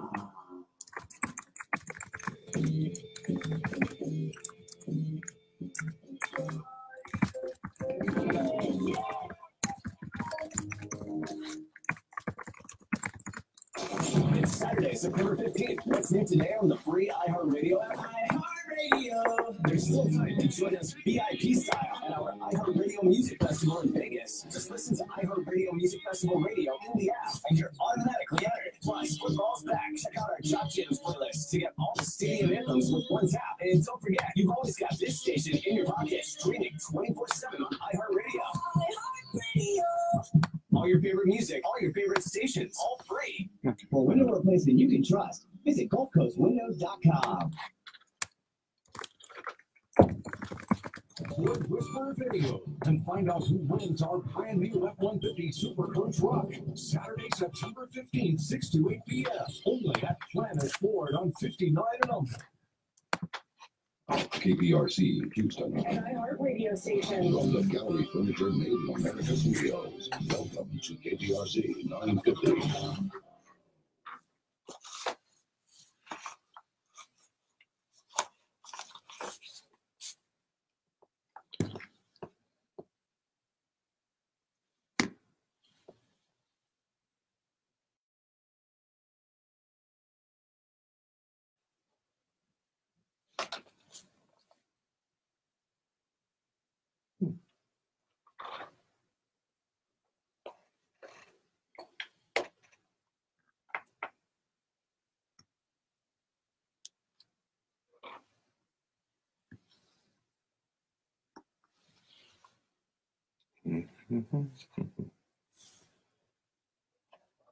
I didn't push anything. I didn't do anything.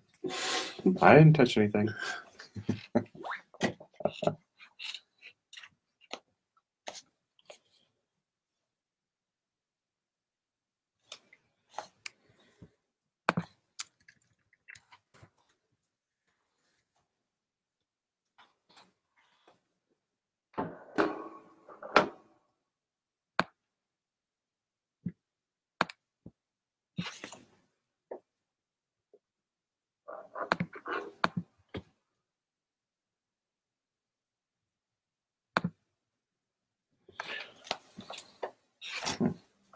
Okay, I don't know why. It's all quiet here. The engineer hadn't told me what's going on, but we should be starting soon. So our guest today is going to be Chris Daniel, and I have Philip Paul Bryant, who's also going to be here too. He's co-hosting with me, He's playing wingman, guys. Oh, hey, everybody.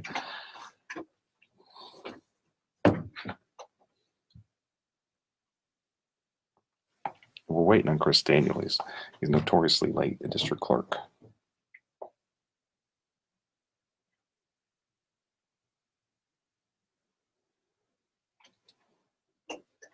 This is where he showed me it was. If I could see.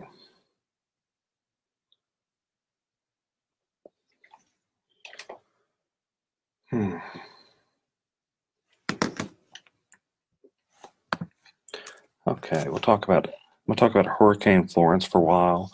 You know, just general hurricane season, kind of the hurricanes that are going on. I'm going to talk about, you know, homeowners insurance to kind of tied with that, the type of policies you want insurance companies to avoid. Oh,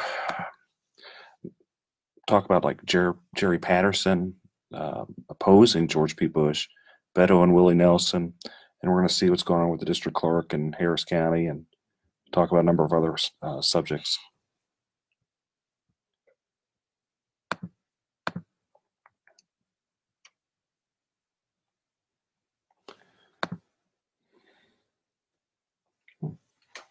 It's gone quiet.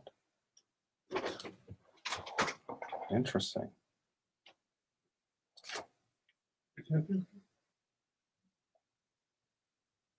Oh, wait. Hold on. We can talk to her. Let me remember how to do this. Hold on. There's a way to talk to her through this. I have you in queue right now, Okay. so I can hear you. Okay, cool. So everything okay? We just don't. We don't hear anything over here. Because it is in automation right now, and then as soon as we hit that first spot block, that first 1 minute commercial segment, then you're gonna hear it. Cool. Then I'm just gonna hang out and just do what you say to do. Right. Thank you. I was talking to the engineer, guys. That's who I was talking to because it just got real quiet here. I was confused. I'm still learning this stuff.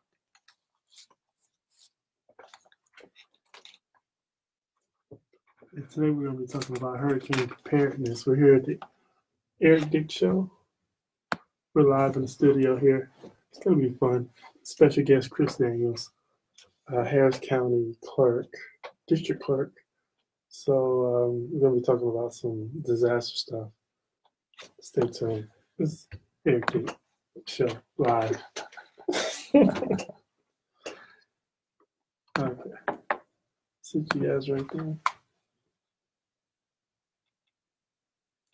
Yeah, man, it looks like Florence is just it's a major flood. Yeah. That's really done a lot of damage.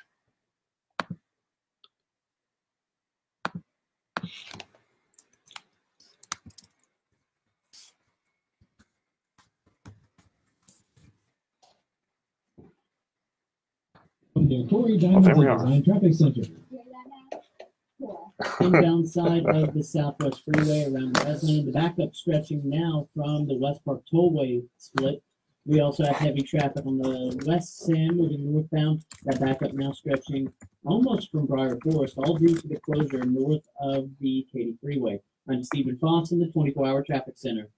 This report is brought to you by Gallery Furniture. Mattress Mac Gallery Furniture saying you can't mark those big games on a frustrating backward set. Go out there, other furniture stores, backward set. Come to Gallery Furniture. Buy fabric or leather upholstered furniture by Solid Furniture Made in America. Gallery Furniture delivers today. This is Matt Thomas. If you owe $10,000 or more to the IRS, you need professional help. Top Tax Defenders. If you receive a letter from the IRS, don't ignore it. If you're being audited, have years of unfiled tax returns, or worse yet, you are being issued a wage garnishment or bank levy, you need Top Tax Defenders. It's simply too risky to fight the IRS without the knowledge and experience of Top Tax Defenders and their attorneys and tax specialists. Call them now, 713-489-7792. That's 713-489-7792 or online, toptaxdefenders.com.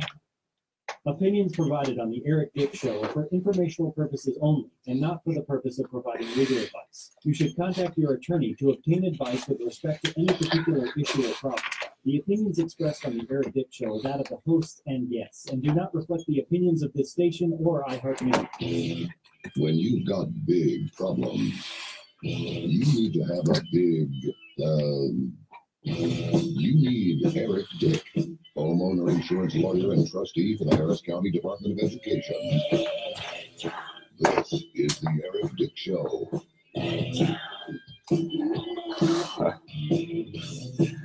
All right, folks, I'm back for more, back for a lot of exciting worlds of lawyerism, politics, insurance law, and just all around, just whatever we feel like talking about, I guess. I have sitting with me today Philip Paul Bryant of Kojic Pack and many businesses. Good afternoon. Good afternoon. And we're going to talk about a lot of stuff. Just jumping in, I'm a homeowners insurance attorney, obviously, elected to the Harris County Department of Education, which most people don't even know exists. It's really a fascinating organization, which we should talk about sometime. And so Hurricane Florence, that hit, and it hit big. Yeah. It looks like it was reduced from a Cat 5 with just crazy windstorms, maybe Cat 4 down to Cat 1. But the big thing there, so you got 100-mile-an-hour winds. You got this just gigantic, like flooding event where you had waves, 80-foot waves, just enormous waves kind of coming through. I think they said nearly 10 trillion gallons of water is going to be coming in. Yeah, just a crazy amount of water coming in. And so, we experienced a heavy flooding event here as well with Hurricane Harvey. But so what I'd like to kind of talk about a little bit is what people don't realize is there's different types of kind of insurance that kind of play here when you have a flood event like we did have with Harvey and also with Florence. Florence seems like it's going to be just, if it's possible, worse flooding event than we had here with Harvey. But it's clear that it's gonna be bad, and I'm sorry for everyone out there having to go through that. But so what we can kind of talk about a little bit is your basic different types of policies, where you have your homeowners insurance, your typical your windstorm, fire, theft, that type of insurance. That's where you see normally advertised with your State Farm, Farmers, AAA, what have you. Then you also have NFIP, which is your National Flood Insurance Program. Now that's an interesting type of policy, and that is it's a government kind of funded, subsidized technically, which there gets all sorts of ethical and interesting questions on whether or not we should subsidize insurance. And there's a long history with NFIP. And in Texas and in other coastal regions, you have like some type of government funded or even government backed windstorm insurance, which we have Texas windstorm insurance. And there's some serious problems we've been having with Texas windstorm insurance since Hurricane Harvey. But looking at Florence, like it looks like it's going to be bad. I mean, Philip, did you see any of the articles or where how big this storm was? Because it was crazy. Yeah, absolutely. Yeah, it's pretty scary. And obviously coming out of Harvey last year, so we're just I don't know if there's a such thing as hurricane PTSD, but just seeing water and seeing all this stuff again just kind of scares you, and it's also kind of since we did experience it here firsthand last year, it kind of makes us also want to kind of reach out, donate some stuff. A lot of us have extra clothes and shoes and toiletries, and so I from the people I've been speaking with, just want to know how they can be involved and what they can do to try to help the Carolinas. That's right. So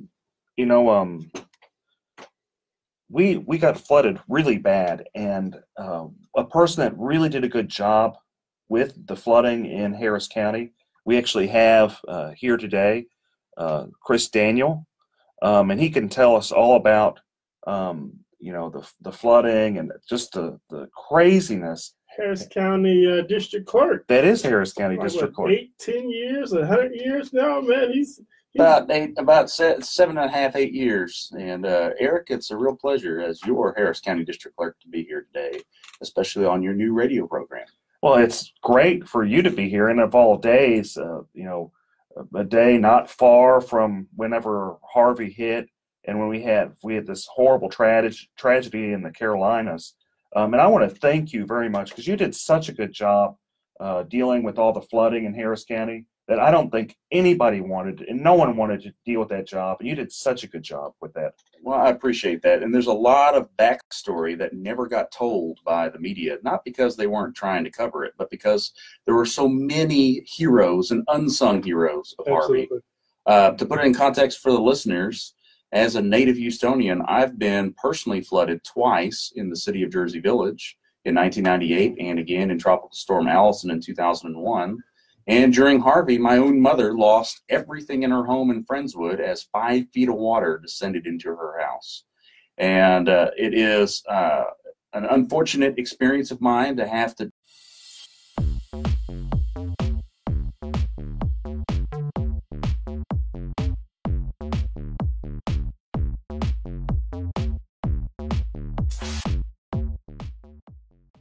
Did you suffer property damage during Hurricane Harvey only to have your insurance claim denied? This is Eric Dick. I think it's important that you know your rights. Hurricane Harvey may have been the most costly storm in history, and if your insurance company did you wrong because they didn't pay for your claim, well, you have the right to hire an attorney and sue them.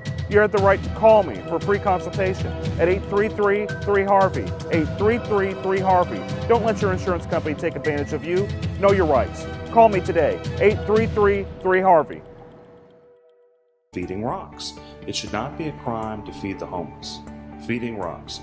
A good Samaritan shouldn't be punished for acts of kindness. Feeding Rocks. Because it's more of a crime to turn your back on a starving person. Feeding Rocks. You shouldn't go to jail for sharing food. Feeding Rocks. You can't in good conscience let a hungry person starve. Feeding Rocks. Help us legalize charity. Go online and sign the petition. www.feeding.rocks. Feeding Rocks. A Houston man tonight is taking on the city of Houston. He is suing, saying he has the constitutional right to feed the homeless this Thanksgiving and any other day that he chooses. Fox 26's Domily Keith is live at Houston City Hall with more details on this. Domily? Yeah, you may remember the charitable feeding ban went into effect a few years ago, making it illegal to feed the homeless. Well, Philip Paul Bryant says it shouldn't be against the law to give food to someone in need. He says it should be the other way around, a crime not to give. Of just trying to make sure a fellow human doesn't starve. It sounds simple enough. We aren't asking for anything else than to be able to give food to those that are less fortunate. Please let us do it. Houston City Council members say they passed the charitable feeding ban to ensure homeless people receive food prepared under health code regulations, and so those in need will turn to an organization to eat, so they will receive other resources, services, and shelter as well. Many of them take probably no more than 150 people. How many homeless are there? You cannot fit all the homeless into the shelters. We pursued this lawsuit because we felt the city was trying to disenfringe not only on the less fortunate, but also trying to discourage good people, good Samaritans from doing the right thing. It's Thanksgiving. It's the whole purpose of this holiday is to share food and eat. Let us practice our religion. Let us follow our faith. That's all we're asking. If someone doesn't give them food, they won't have food to eat that night. Bryant says a number of groups wanting to set up outdoors and feed the homeless this Thanksgiving are discouraged for fear of being punished by the police. There's going to be a lot of people who are on that border of saying, yeah, do we feed them, do we not feed them, do we want to go to jail, do we want to get a ticket? Now, those who want to gather and feed the homeless have to first get permission from the city, and depending on where you plan to set up, you'll have to get permission from the property owner as well. There is a $500 fine for violating the ban, and you could go to jail if you don't pay that fine. We're live in downtown Houston. I'm Domily Keith, Fox 26 News.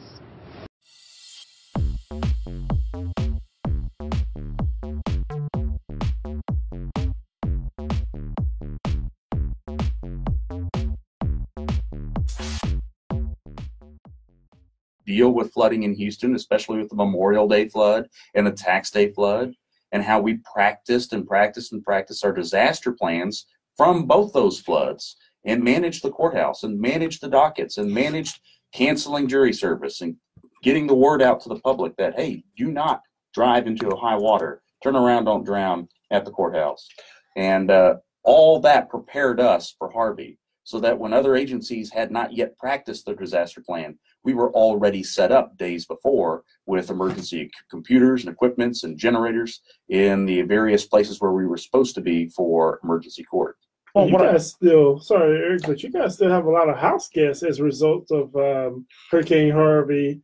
I know the criminal court judges and team is hanging out in your building. How does that feel, and what's the plan there? It's a new normal, and we are all getting along now. There were some growing pains initially. I mean, let's be honest. We had one judge try to throw another judge in jail for not getting off the bench fast enough. Wow. And we had some other judges basically kick the DA's office out of their suite area into the hallway. And then another judge come back and says, no, you can't be out in the hallway, both claiming fire code violations.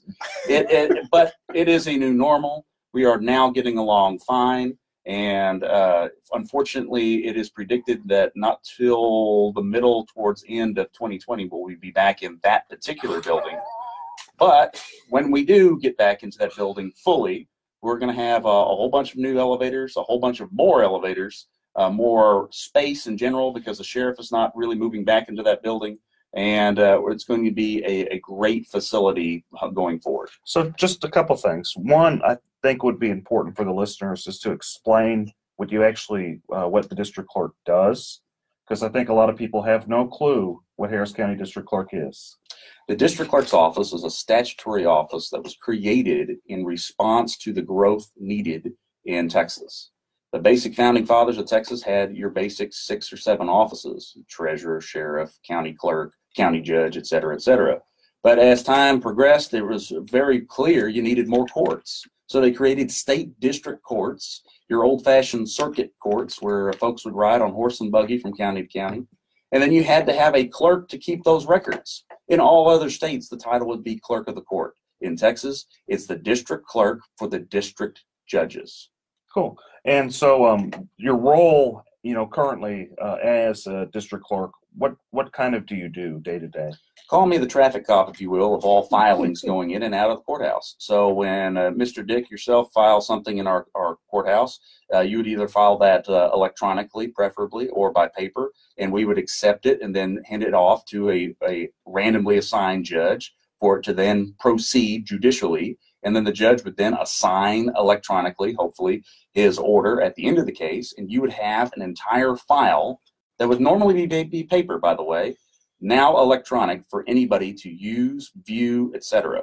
And that not only saves taxpayer money long term, but it makes it faster and easier, better for justice to proceed. But I also handle, and very unpopular duty, by the way, but a basic constitutional duty, your fundamental right to serve on jury duty here in Harris County. Oh boy, I bet you're popular, you know, everywhere you go.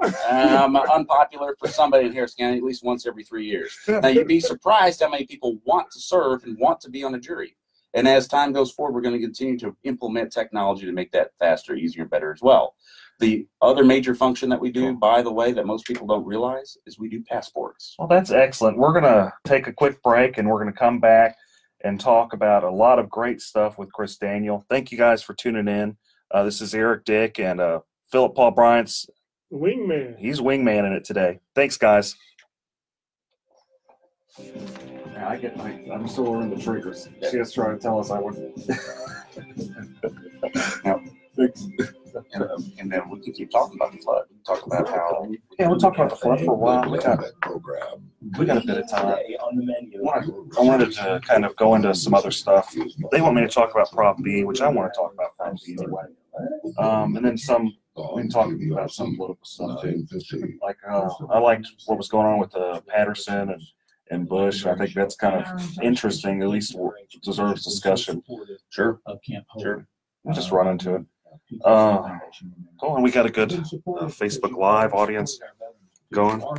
You're the family members of veterans, you're the supporters of veterans. I want to thank all you small businesses out there. Oh man, so you made it. Whether you got cash or well, that 16 curve, once I got trapped, having doing that one exit, was toast. That's a weekend too. Yeah, it's bad. It's worth it.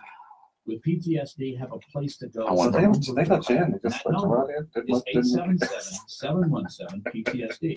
That's 877-717-7870. Oh, you know, I look official. 877-717-PTSD veterans. Oh, hey, Philip, are you going live as well? Cool. We're all behind you. We're all here from you. There is an answer. Call Camp Hope. It's free to you. 877-717-PTSD. This is your opponent, and I think it's important that you know your rights. Have they doing anything? They just sat next to me today at the Delta Sigma Theta event. You have the right to call me for free consultation. It seems pretty serious. 7 rights. Shouldn't have any money. So she's relying on. Don't let your homeowners insurance company take advantage of you. Oh, you never know what's going to happen. 833-7 rights. As your homeowner's insurance, you never know what's going to happen. Hey guys, how are y'all doing? You never know what's going to happen. I think we can talk about that some. Well, occasionally I like to stop and just say thanks. And you've done, to be fair, for us. Up and down, left Our and right. friends at US Coins have been sponsoring the show. I'm not saying you are, but what we can talk about is like the connection you've done, use social media, interact more with all the lawyers, use their information, family, US Coins, coming in, you're bragging on the show, and we appreciate it. You're having a great experience. US Coins, 10 outside the loop. 713-464-6860. Come on, yeah, we're piloting that right now with David Clarkscourt. You want me to talk about that? Yeah. Tax defenders. If you receive a letter e-resets and e-hearings. If you're being audited, have years of unfiled tax returns, or worse yet, you're being issued a wage garnishment or bank levy using top tax defenders. It's simply too risky to fight the IRS without the knowledge and experience of top tax defenders and their attorneys and tax specialists. Call them now, 713-489-7792. That's 713-489-7792 or online, toptaxdefenders.com. Try new endless pan pizzas at Seasons, available in both Meat Eater and Supreme. Now are we allowed to talk about the Texas Lawyer Facebook page since that's not political? We talk about politics, that's fine. The only thing that might mean is that Burgess, she wants to come up here. She can. I don't care. I'll talk to Marilyn.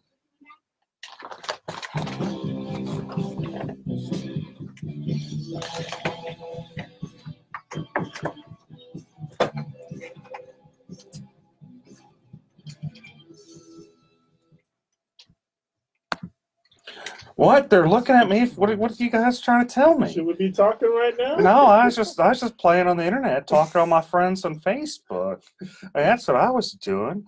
Anyway, so we're back. We're back with my radio show, and Philip Paul Bryant is helping me out today. He is just a fantastic go-getter, and our special guest today is the district clerk, the one and only, and Chris Daniel. What we're talking about is how Hurricane Harvey really devastated Houston. But what I'd like to talk about is some of the great things that Chris Daniel has done with the role as district clerk, made kind of the office more accessible to fellow lawyers. He's been, to be fair, he's been just a fantastic district clerk. Whether you're Republican, Democrat, or Independent, he really has tried, and I can tell. But so tell me, Chris, about all the stuff you've done. Sure. So electronic courts, for example, started as a pilot program in 2002 under Charles Baccaris with 2 basic courts, and was expanded under subsequent district clerks up to 8 courts with a few permissible courts. And under our administration, we went totally electronic in all civil courts. By the time the mandates came down for family courts to go electronic, we were already halfway there. And by 2015, all family courts were electronic. And with that, we had another mandate come down by the Texas Supreme Court that we need to have criminal courts electronic, with the exception of juvenile. And that the criminal courts, that you're talking about criminal discovery, which is kind of you've just completely opened the door, which is kind of a good thing, I think. But so tell me about the criminal discovery. Well, through our website, as you're tied to the case as an attorney, you can now get directly from the DA's office all their electronic discovery videos, DWI videos in particular. And the whole purpose is to make it faster, easier, better for the attorneys to represent their clients and seek justice. Now, what's interesting, I kind of want to give a little backstory here, is so when I started practicing law about 10 years ago, I did a number of criminal cases. How you used to get your files, you'd have to, And usually the DA would freely give you their stuff, but sometimes they really didn't have to.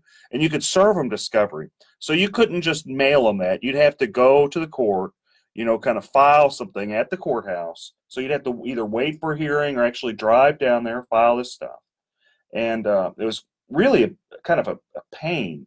A pain, you know, where to do any type of discovery. But that's gone now. So now attorneys, you know, doing criminal defense work in their comfort of their own home in their pajamas at, you know, 6 p.m., 7 p.m., whatever time, they can e-file their discovery to the, you know, the DA's office, and it's a complete different world.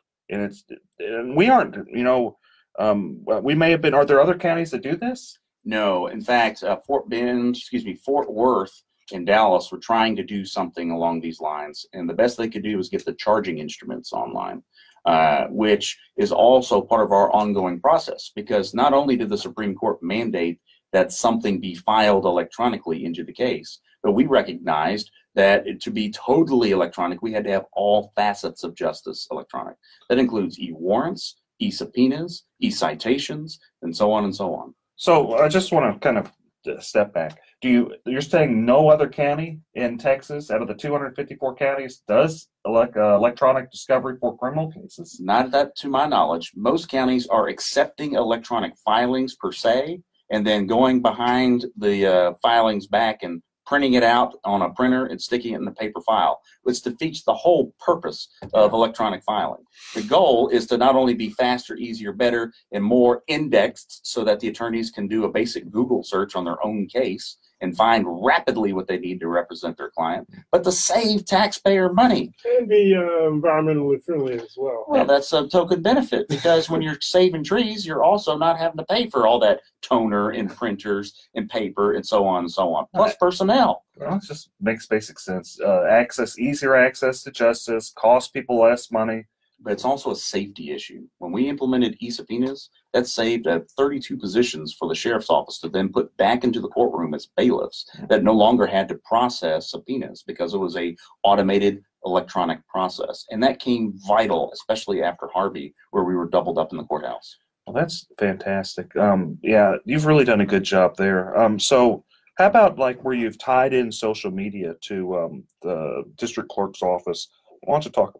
I have a love-hate relationship with social media. My first race was for the Board of Trustees for Lone Star College System, of which I won. And I beat the board chairman by using a little-known website called MySpace. And MySpace was revolutionary at that time. And now we're having Facebook and Twitter and so forth. And I have attorneys even contact me on LinkedIn and Nextdoor, the app. And what we do with all that is when they contact me, I personally respond. We get their email address, and we get them funneled to the right location to get their problem resolved. And the beauty of that is that, especially on the Texas Lawyer Forum on Facebook, the various groups and pages, they're able to not only get their question answered, but help other lawyers who might have a similar question get their question answered. It's not always the answer they want to hear. For example, there's a snafu going on like right now with sensitive data documents, where the Texas Supreme Court has asininely created a category of sensitive data, where when you file something electronically, and I'm sorry to get technical, audience, but when you file something electronically and you market sensitive data to protect your client's best interest, well, guess what? We're not allowed to show that online at all. That became such a problem because if Eric files something, he knows he files something and I can't show it. How do we explain that? So we created an electronic index that at least showed that it had been filed, but you still had to download and view elsewhere. You couldn't view it online. And that has created a whole bunch of headaches for lawyers out there with this new restricted category. But again, that's just trying to solve the Supreme Court's problem for them. Well, it sounds like you've done the best you can do. Yeah, so he also implemented passports in his building, because that wasn't done before under I think Jackson. That wasn't done under any district clerk in Texas, except for in Harris County, except for the surrounding counties. And so we decided to take the bull by the horns and say, look, Stan's right here with his birth certificates. Why can't we just finish the gap and come up with a passport service? I'm sorry, the post office has set the bar so low that when we get these comment cards coming in about how wonderful we are, it's like, well, it's a no-brainer. We want to serve you, public. We want you to come in and have the best experience possible while you're already downtown for an unfortunate reason in court, or to get a birth certificate, a marriage license, a DBA for your new business, a liquor license for that kind of business, or you're serving jury duty. Come on down anyway and get your passport. Get a new passport, get it renewed. And oh, by the way, we go through Philadelphia instead of Baltimore, and therefore our passports are processed faster, and therefore it takes an average of about 14 business days instead of 4 to 6 weeks to get your passport back. One other question. I know a lot of viewers are wanting to know, is there something that can be done about those lines in the morning to get into the court? And I assume it's a lot of it is because of the criminal court being combined. Correct. Now, once we're back in the jury assembly building, which unfortunately became an unnecessary 11-foot deep swimming pool during Harvey, once we're back in that building, a lot of those lines will go away automatically. And that has a beautiful remodel set, or it has its own kiosks and its own covered entryway. But Constable Precinct 1, Alan Rosen, actually handles the security that comes in and out of the courthouse. And he has been piloting programs to put people through the other courthouse security doors so that they're not having to necessarily bottleneck right there at the front door. But they could go to the juvenile building, or they can go to other buildings where there are metal detectors. We can't get rid of the metal detectors. We've got to keep our judges and our lawyers safe. We're dealing with a lot of hot topics at the courthouse: divorces, criminal cases, etc. And we need to keep everybody safe. Feeding the homeless. Feeding the homeless. But at the end of the day, thankfully, Constable Rosen is working hand in hand with our office to pilot these different ways to get people funneled into the courthouse through other buildings. Sure. We're going to take a break. That's their music. Yeah, that's the music. They're giving me a hint. This is Eric Dick. Thanks for tuning in. We're going to take a break. We'll be right back with Chris Daniel and Philip Paul Bryant's right here with me. Thanks, guys. Thanks, guys.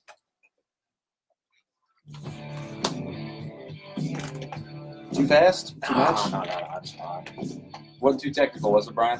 Yeah. Some people are you still talking about MySpace. You're talking about what dial-up internet.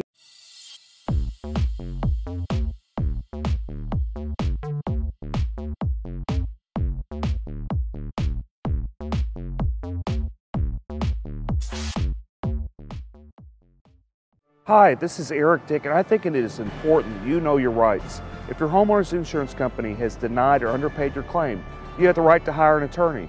You have the right to call me for a free consultation at 833-7-RIGHTS. That's 833-7-RIGHTS.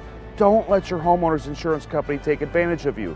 Call me today at 833-7-RIGHTS. Has your homeowner's insurance claim been denied or underpaid? Call Dick Law Firm at 833-7-RIGHTS. Feeding rocks. It should not be a crime to feed the homeless. Feeding rocks. A good Samaritan shouldn't be punished for acts of kindness. Feeding rocks. Because it's more of a crime to turn your back on a starving person. Feeding rocks. You shouldn't go to jail for sharing food. Feeding rocks. You can't in good conscience let a hungry person starve. Feeding rocks. Help us legalize charity. Go online and sign the petition. www.feeding.rocks. Feeding rocks. A Houstonian claiming his religious freedom is being denied might soon see his lawsuit against the city dismissed. And it appeared that Judge Kyle Carter was thinking about dismissing the case, saying that Philip doesn't have standing. Philip Paul Bryant filed a lawsuit in 2017 claiming his religious rights to charitable giving were being infringed upon by a 2012 Houston Feeding the Homeless ordinance. In the city of Houston, you can give 5 homeless people a sandwich, but that 6th sandwich, that's the one that will cost you. Could be fined $500 to $2,000, or you can even take the risk with going to jail. According to his attorney, Eric Dick, Bryant's case may not find a home in Harris County Civil Court. They're saying that my client, he waited over a year to file a lawsuit since he found out about the law. If people just found out about the law, and they want to sue the city for this illegal act, I'm happy to represent them for free. I think that it's a mean world whenever acts of charity are criminal. To be fair, the ordinance doesn't outright ban the giving of food to the homeless. It just creates a lot of hurdles to jump through to do it lawfully. My children are a big deal in this and teaching them how to give to the community. If they want to make 10 sack lunches and go hand them around downtown Houston, I shouldn't have to go to my government office in order to obtain permission just to give those sandwiches.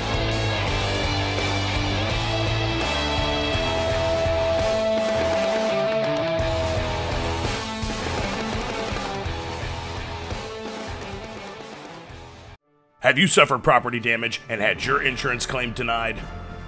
Hurricane Harvey may be the most costly storm in history. And if your home was damaged and your insurance company did you wrong, well, this is America. We have rights. You have the right to hire an attorney and sue them. You have the right to call me for a free consultation at 833-3HARVEY. That's 833-3HARVEY. Don't let your insurance company take advantage of you. There's always hope. Call me today at 833-3HARVEY.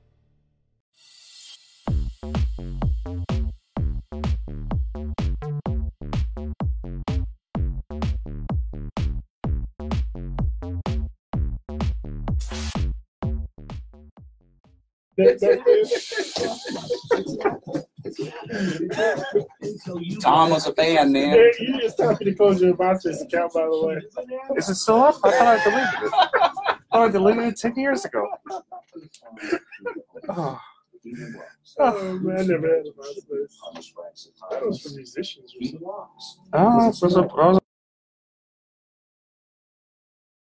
Back on Facebook Live. I've been talking some. Feeding Rocks. Can't in good conscience let a hungry person starve. Feeding Rocks. Help us legalize charity. Go online and sign a petition. www.feeding.rocks. Feeding Rocks. A lot of good people watching. What they want. I put the number. I put it on the Facebook. You guys want to call in? Call in. Let's go. Let's talk about maybe. Let's talk about politics a little bit. This is Mario Lopez. So I'm planning to celebrate. There's a lot of juicy stuff to talk about. A lot of juicy stuff to talk about.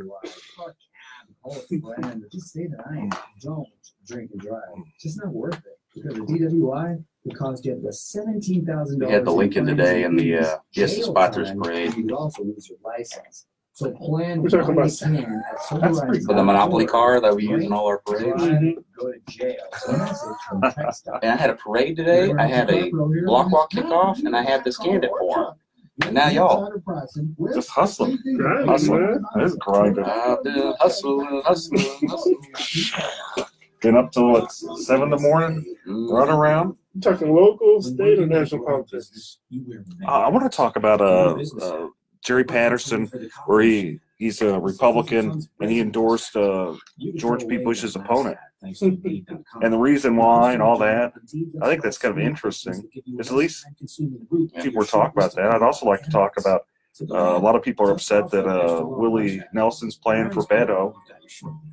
And just kind of, I think Cruz is going to win that. I'm voting for Cruz, but that's an interesting. I think there's something there, at least interesting. Disclaimer: Geico cannot guarantee you will be close as happy as a clam. Unquote. The Geico legal team cannot accurately I think it was pretty neck and neck until the National Party starts. They poured a lot of money into it because they got scared. What's there to be happy about? A clam's all like, oh, I'm so happy I didn't get turned into New England clam chowder today. What's that going to do? I don't know. So fun to say. What were we talking and also, we need to talk about Prompt B with the firefighters. Or more. Yeah. I mean, go by and get a couple of times. Sometimes like everything in life has gone against us. Take a break from anxiety. I'll explain some of the city council issues with the Cenotaph in San Antonio and how they have already kind of boxed Bush in a little bit with regard to that. Okay. Now, I mean, he needs to take a leadership stand. Because, yeah, they already voted. Yeah, they've already.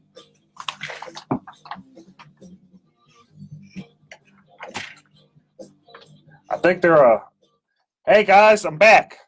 Okay, so we got Chris Daniel here, we got Philip Paul Bryant, and let's talk about some politics. I know everybody loves talking about politics and maybe some gossip and let's see where it goes. Man, it's how you lose more friends. Politics. It's how you lose more friends. Well, you know, I don't have many friends speaking. Right. When you don't have any, it's not hard to lose them. Okay, so what I found interesting is one of the person I think highly of is Bonnie Lugo was having a bit of a fit about how Jerry Patterson endorsed George P. Bush's opponent. And the whole kind of backstory, there's a lot of backstory with the Bushes and Trump and all that type of stuff. But I think really kind of the tie-in here and why a lot of people are just genuinely upset with the Bushes is you know, George P. Bush's role with the Alamo and you know, how a lot of people like my family were tied. We have relatives that fought in the Alamo. We have relatives basically in every Texas war. The first alcalde of Columbus is a relative. It's just like the history, at least in my family and many other residents in Texas, they have such a deep Texas history, and they're just highly offended is in how he's trying to commercialize, in essence, the Alamo. Have you heard anything? What do you think about that, Chris? You know, it is a time for leadership. And I think with the best of intentions, the current land commissioner's office delved into trying to expand, preserve, and protect the Alamo. And unfortunately, too many businessmen and too many consultants got involved, particularly those that were not from Texas. And we have a mess on our hands. And a lot of it is a technical issue that is more complicated than a 20-second soundbite. For example, most folks don't know that the San Antonio City Council has already voted and kind of boxed Bush in as far as moving the cenotaph. The wonderful monument that's been there for over 100 years, is my understanding, that really celebrates the defenders and heroes, State Board of Education, of the Alamo. And what the problem with that is that once they have by ordinance said that you shall move this, unless he steps up as a leader and says the dickens with your city council ordinance, you know, it looks like he's kind of kowtowing to what they're demanding, what this Democrat city council is demanding. Well, I mean, it is that, and that's true. He doesn't seem to really. It's a time for leadership. He's not. He doesn't seem like he's listening to his supporters. At least he's not listening to, you know, people in the Republican Party that have deep, you know, Texas roots, that just kind of have an emotional connection to. You know, all this historical type of stuff, especially in an environment where we're looking at, you know, maybe removing Sam Houston's statue, which I strongly disagree with. But you have that type of environment, and a lot of people are emotional about this. This becomes a reduction to absurdity, reductio ad absurdum, to make a legal term. And at some point, we are doing our children, our grandchildren, our posterity a disservice by destroying history. And in some cases, it is better to preserve a bad history in place as a warning than it is to just destroy it and whitewash it and sweep it under the rug. And I agree with that. I mean, that's a completely different topic. If you're talking about Confederacy and the Civil War, that's a completely different topic. You brought that up. I was just talking about history in general. But if you're talking about Texas history, it's like something just vastly different. Because you had people that were like Texas leaders refusing to you know, succeed, refusing to go through that whole thing you know, happening. Well, let's take it back to the Alamo. You were talking about history here, and I was talking about tearing down history and sweeping history under the rug. Part of the problem with the expanded Alamo plan, or the criticism of the expanded Alamo plan, was you had an artist from Philadelphia who was trying to kind of de-emphasize the Battle of the Alamo itself and expand the 30,000-year history of what happened in that San Antonio region. And the problem is that that's not why people come to San Antonio.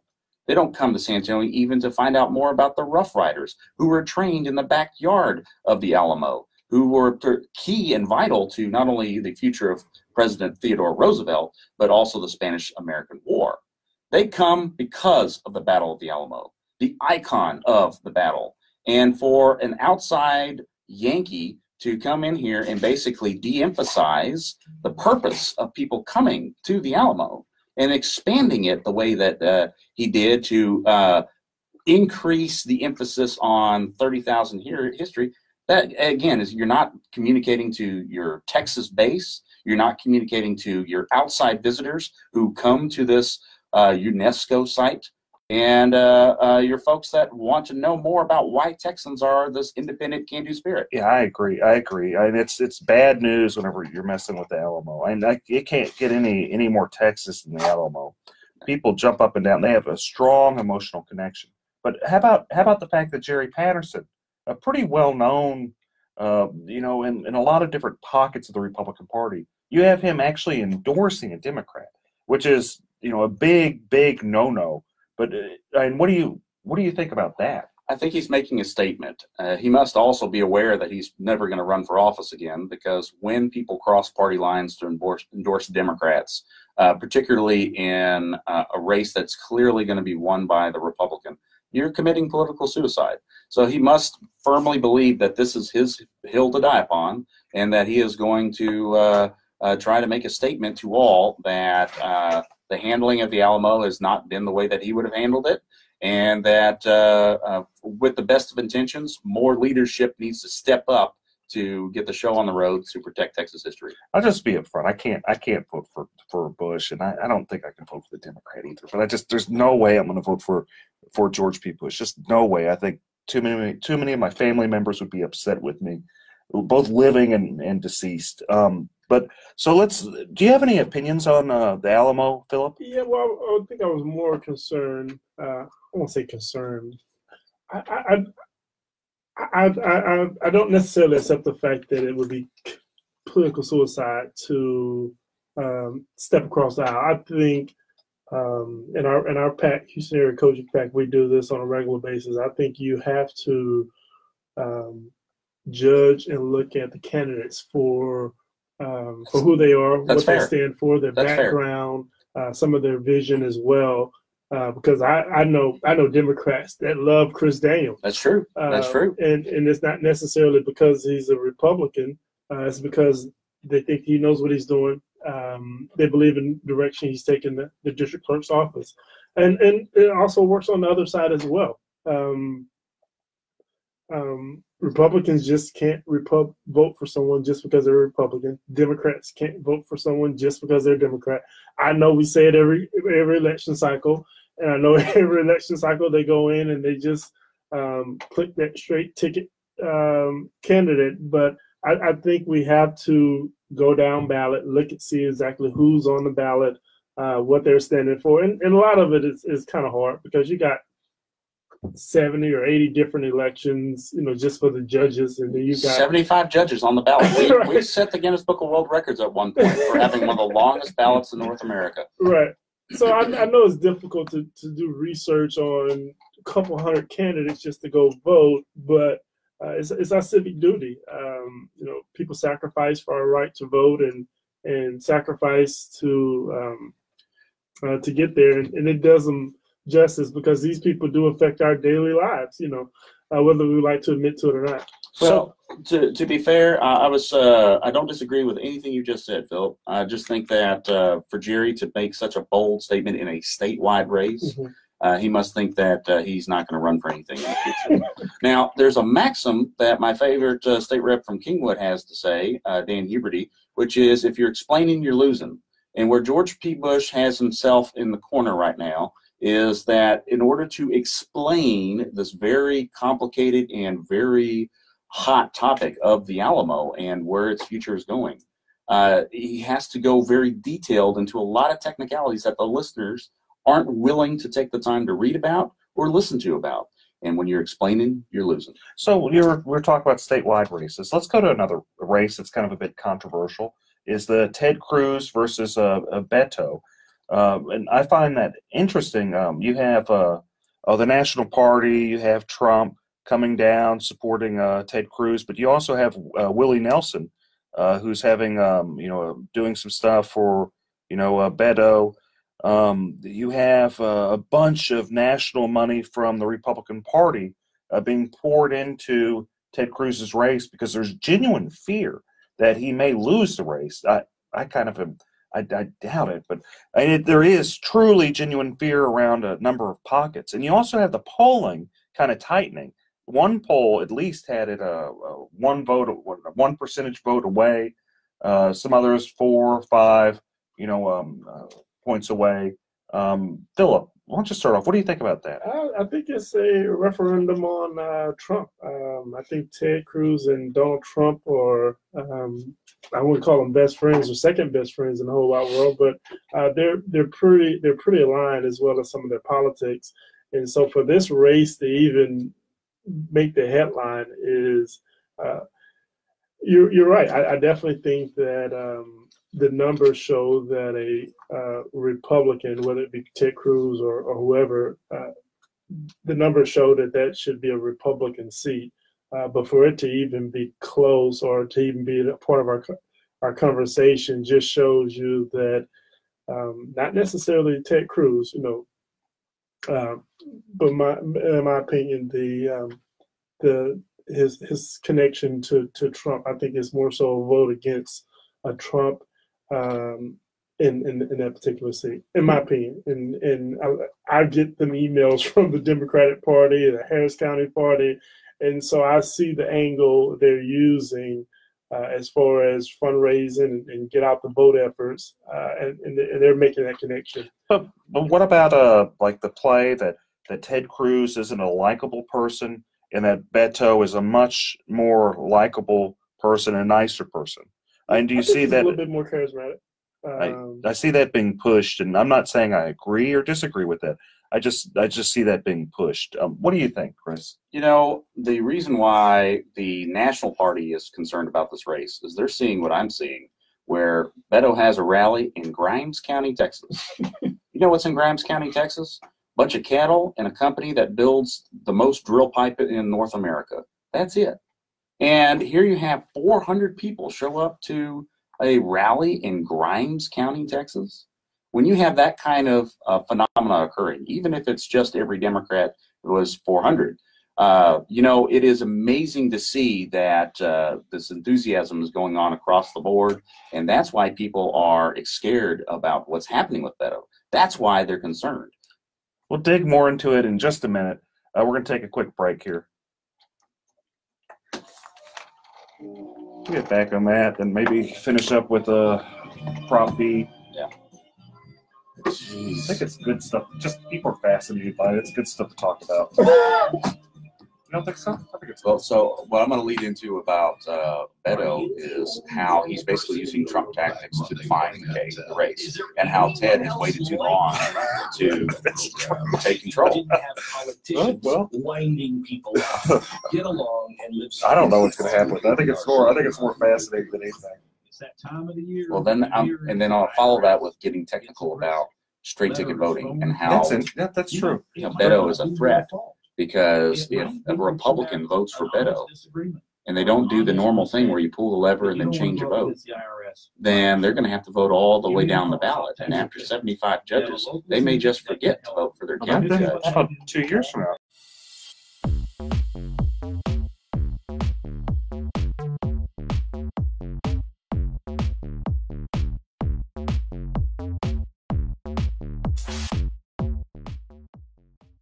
Hi, this is Eric Dick, and I think it is important that you know your rights.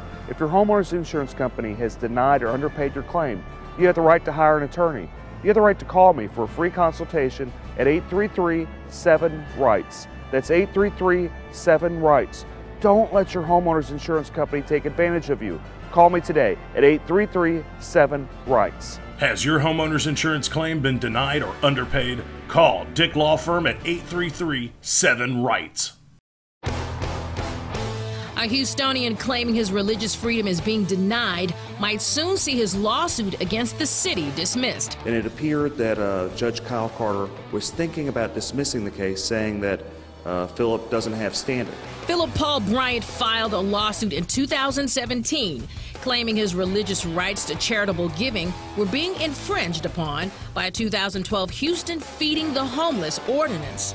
In the city of Houston, you can give 5 homeless people a sandwich, but that 6th sandwich, that's the one that will cost you. Could be fined $500 to $2,000, or you can even take the risk with going to jail. According to his attorney, Eric Dick, Bryant's case may not find a home in Harris County Civil Court. They're saying that my client, he waited over a year to file a lawsuit since he found out about the law. If people just found out about the law and they want to sue the city for this illegal act, I'm happy to represent them for free. I think that it's a mean world whenever acts of charity are criminal. To be fair, the ordinance doesn't outright ban the giving of food to the homeless. It just creates a lot of hurdles to jump through to do it lawfully. My children are a big deal in this, and teaching them how to give to the community. If they want to make 10 sack lunches and go hand them around downtown Houston, I shouldn't have to go to my government office in order to obtain permission just to give those sandwiches.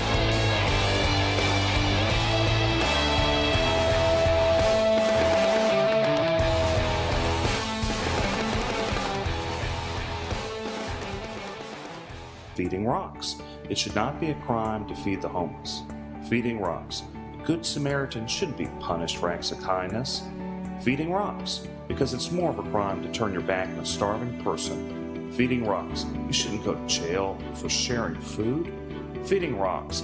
You can't in good conscience let a hungry person starve. Feeding rocks. Help us legalize charity. Go online and sign the petition. www.feeding.rocks. Feeding rocks.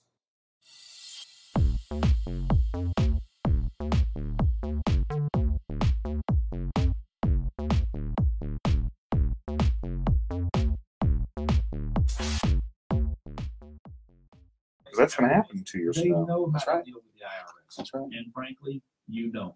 If you owe $10,000, All right, if you want to make that, I see the pitch. You had to go down the Confederate statue thing, huh? I wasn't talking about that. I had to go down on it a second. I had to go down on it a second. I had to just kind of flirt with it. Just see what. I had to go with it for a That's second. a no-win. There are people winning on that. No, we didn't go into too deep. I had to go to it for a second.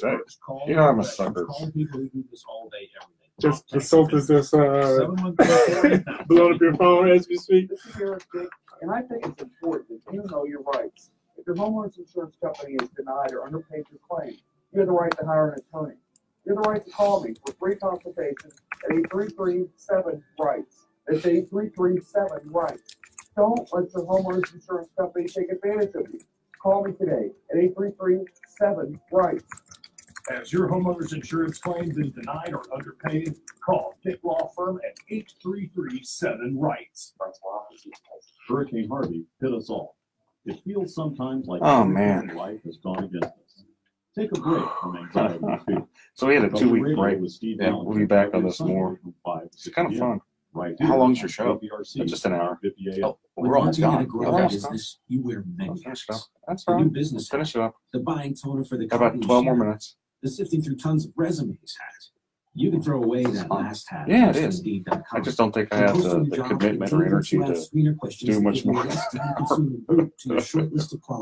But I know it's tough for all these radio guys. I mean, think about Michael Berry having to come up with an hour every day. Yeah, but he also doesn't have a job. Not elected. That's all he does. I His just job saved is. hundreds of dollars by switching to he's a good guy, Geico. but it's I'm just as a lot. happy as a clam. Disclaimer. I don't necessarily want to be a radio personality. It's fun. I enjoy talking about stuff. Enjoy all the friends. Yeah, you Facebook. missed out meeting Steve Johnson from Oh, KOL. I saw. Yeah, Danny wanted to go out. I can only do so much. Can only do so much. What were we talking about? Geico. 15 minutes. Get lost. And he was nearby when he hit the other side of the street. Okay. Hey guys, we're back. We're gonna wrap this thing up. We're gonna put a nice, good, tight bow on it. We were talking about Beto's race with Ted Cruz, and Chris Daniel was pontificating on, as he does from time to time, on some very interesting and intellectually stimulating views on that race? You want to go back and you betcha. With Robert Francis O'Rourke, the Irishman from El Paso, he is defining his race the way that Donald Trump used the media against the Democratic Party. And he is defining his race in such a way that Ted Cruz has waited way too late to get back on offense and to take the definition away. And so now you have Ted Cruz basically scrambling, whereas before he was almost kind of refusing to debate Beto. Now you have Beto saying, hey, I'm too popular. I'm on this show, on that show, and national media here, national media there. Why on earth would I waste my unearned popularity to lose it all in a debate to a clearly master debater that would be very, very good at basically dissecting and eviscerating Beto on any number of topics. At this point, it is a ground game, and there's going to be a lot of national media coming in. But here's my concern, Eric. With Philip Paul Bryant votes straight Republican normally, which I know he doesn't, but if he were to, and now all of a sudden he's enamored by this John F. Kennedy-esque candidate on the Democrat side, so he decides to vote for Beto. If he doesn't do the educated thing, which is to vote straight and then circle back and vote for Beto, if he goes one by one, by the time he gets halfway down the ballot, he may say, the dickens with this, I've got lunch, I've got plans, I've got to get on a radio show with Eric Dick, and decide to quit voting.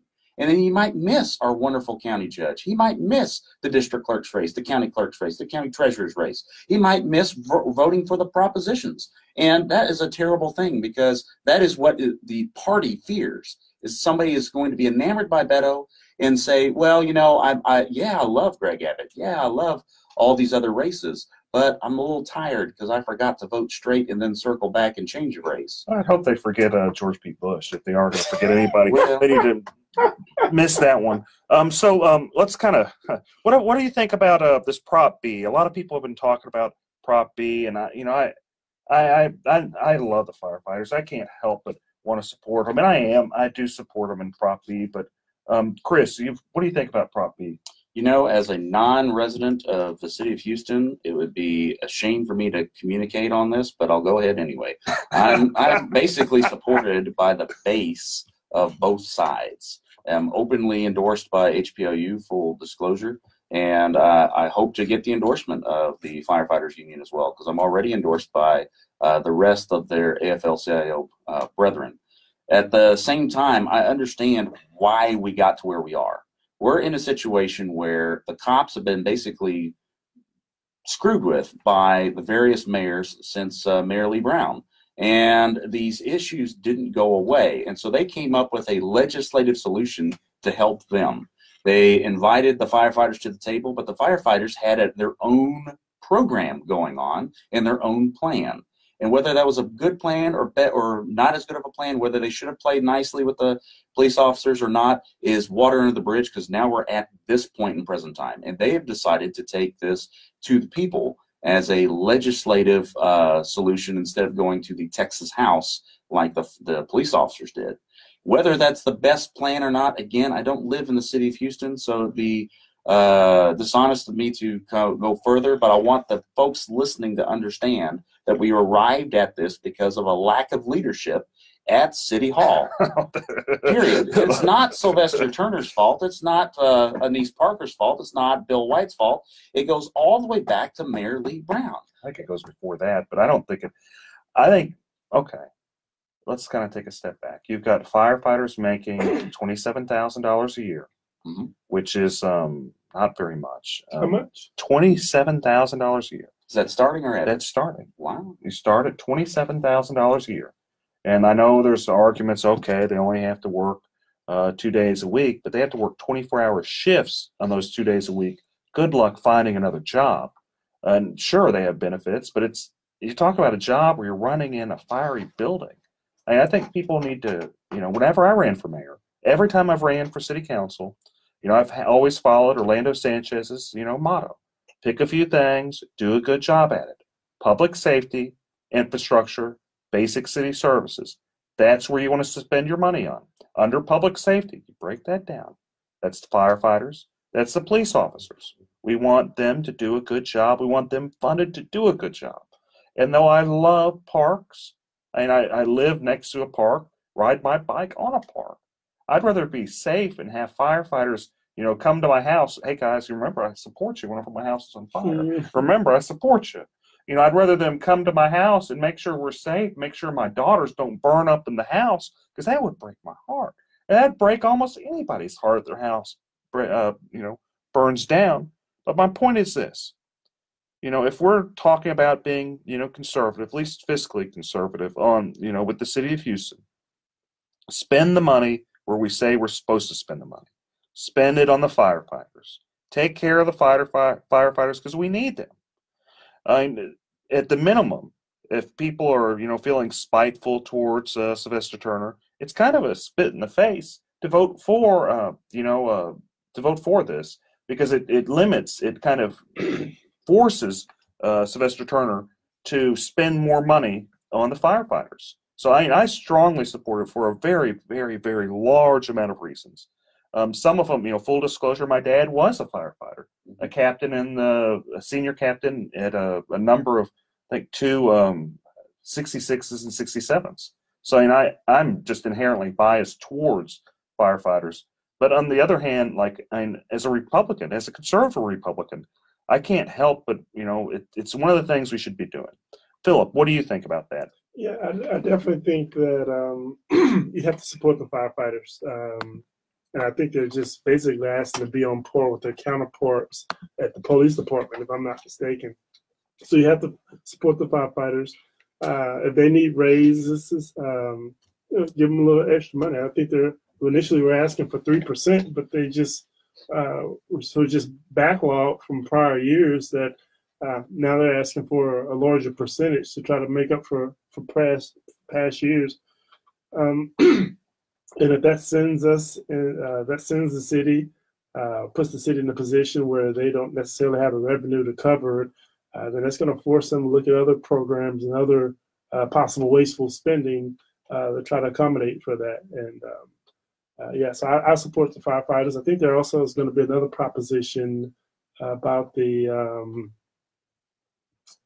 drainage, the rain tax. The rain tax. And so, from what I understand, the courts aren't going to make them refund that money back to the residents, but they're going to allow them to be a little bit more clear on the language. And so the city has some explaining to do in this municipal election cycle. Well, just as a final word to the listeners, I just want you to understand that after this proposition is voted for or against, with regard to the firefighters, that this problem is not going to go away. Right. We got to this problem because the city was upside down on its budget, and various mayors and city councils have tried creative solutions to solve this to no avail. The cops ended up going to legislature to try to seek a solution. The firefighters are going a different direction to seek a solution. With regard to the drainage tax, stay tuned. Stay tuned. Thanks, guys. This is it. We'll see you. I'll see you next week. Same bad time, same bad channel. Thanks very much. You guys have a great weekend. That was my diplomatic answer. That was very diplomatic. Thanks, guys. We're heading out. But it's the truth.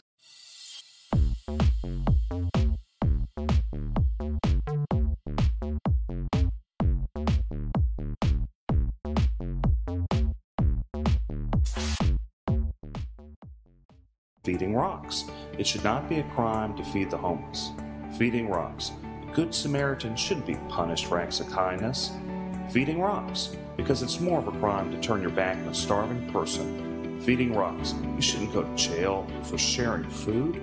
Feeding rocks, you can't in good conscience let a hungry person starve. Feeding rocks, help us legalize charity. Go online and sign the petition, www.feeding.rocks. Feeding rocks.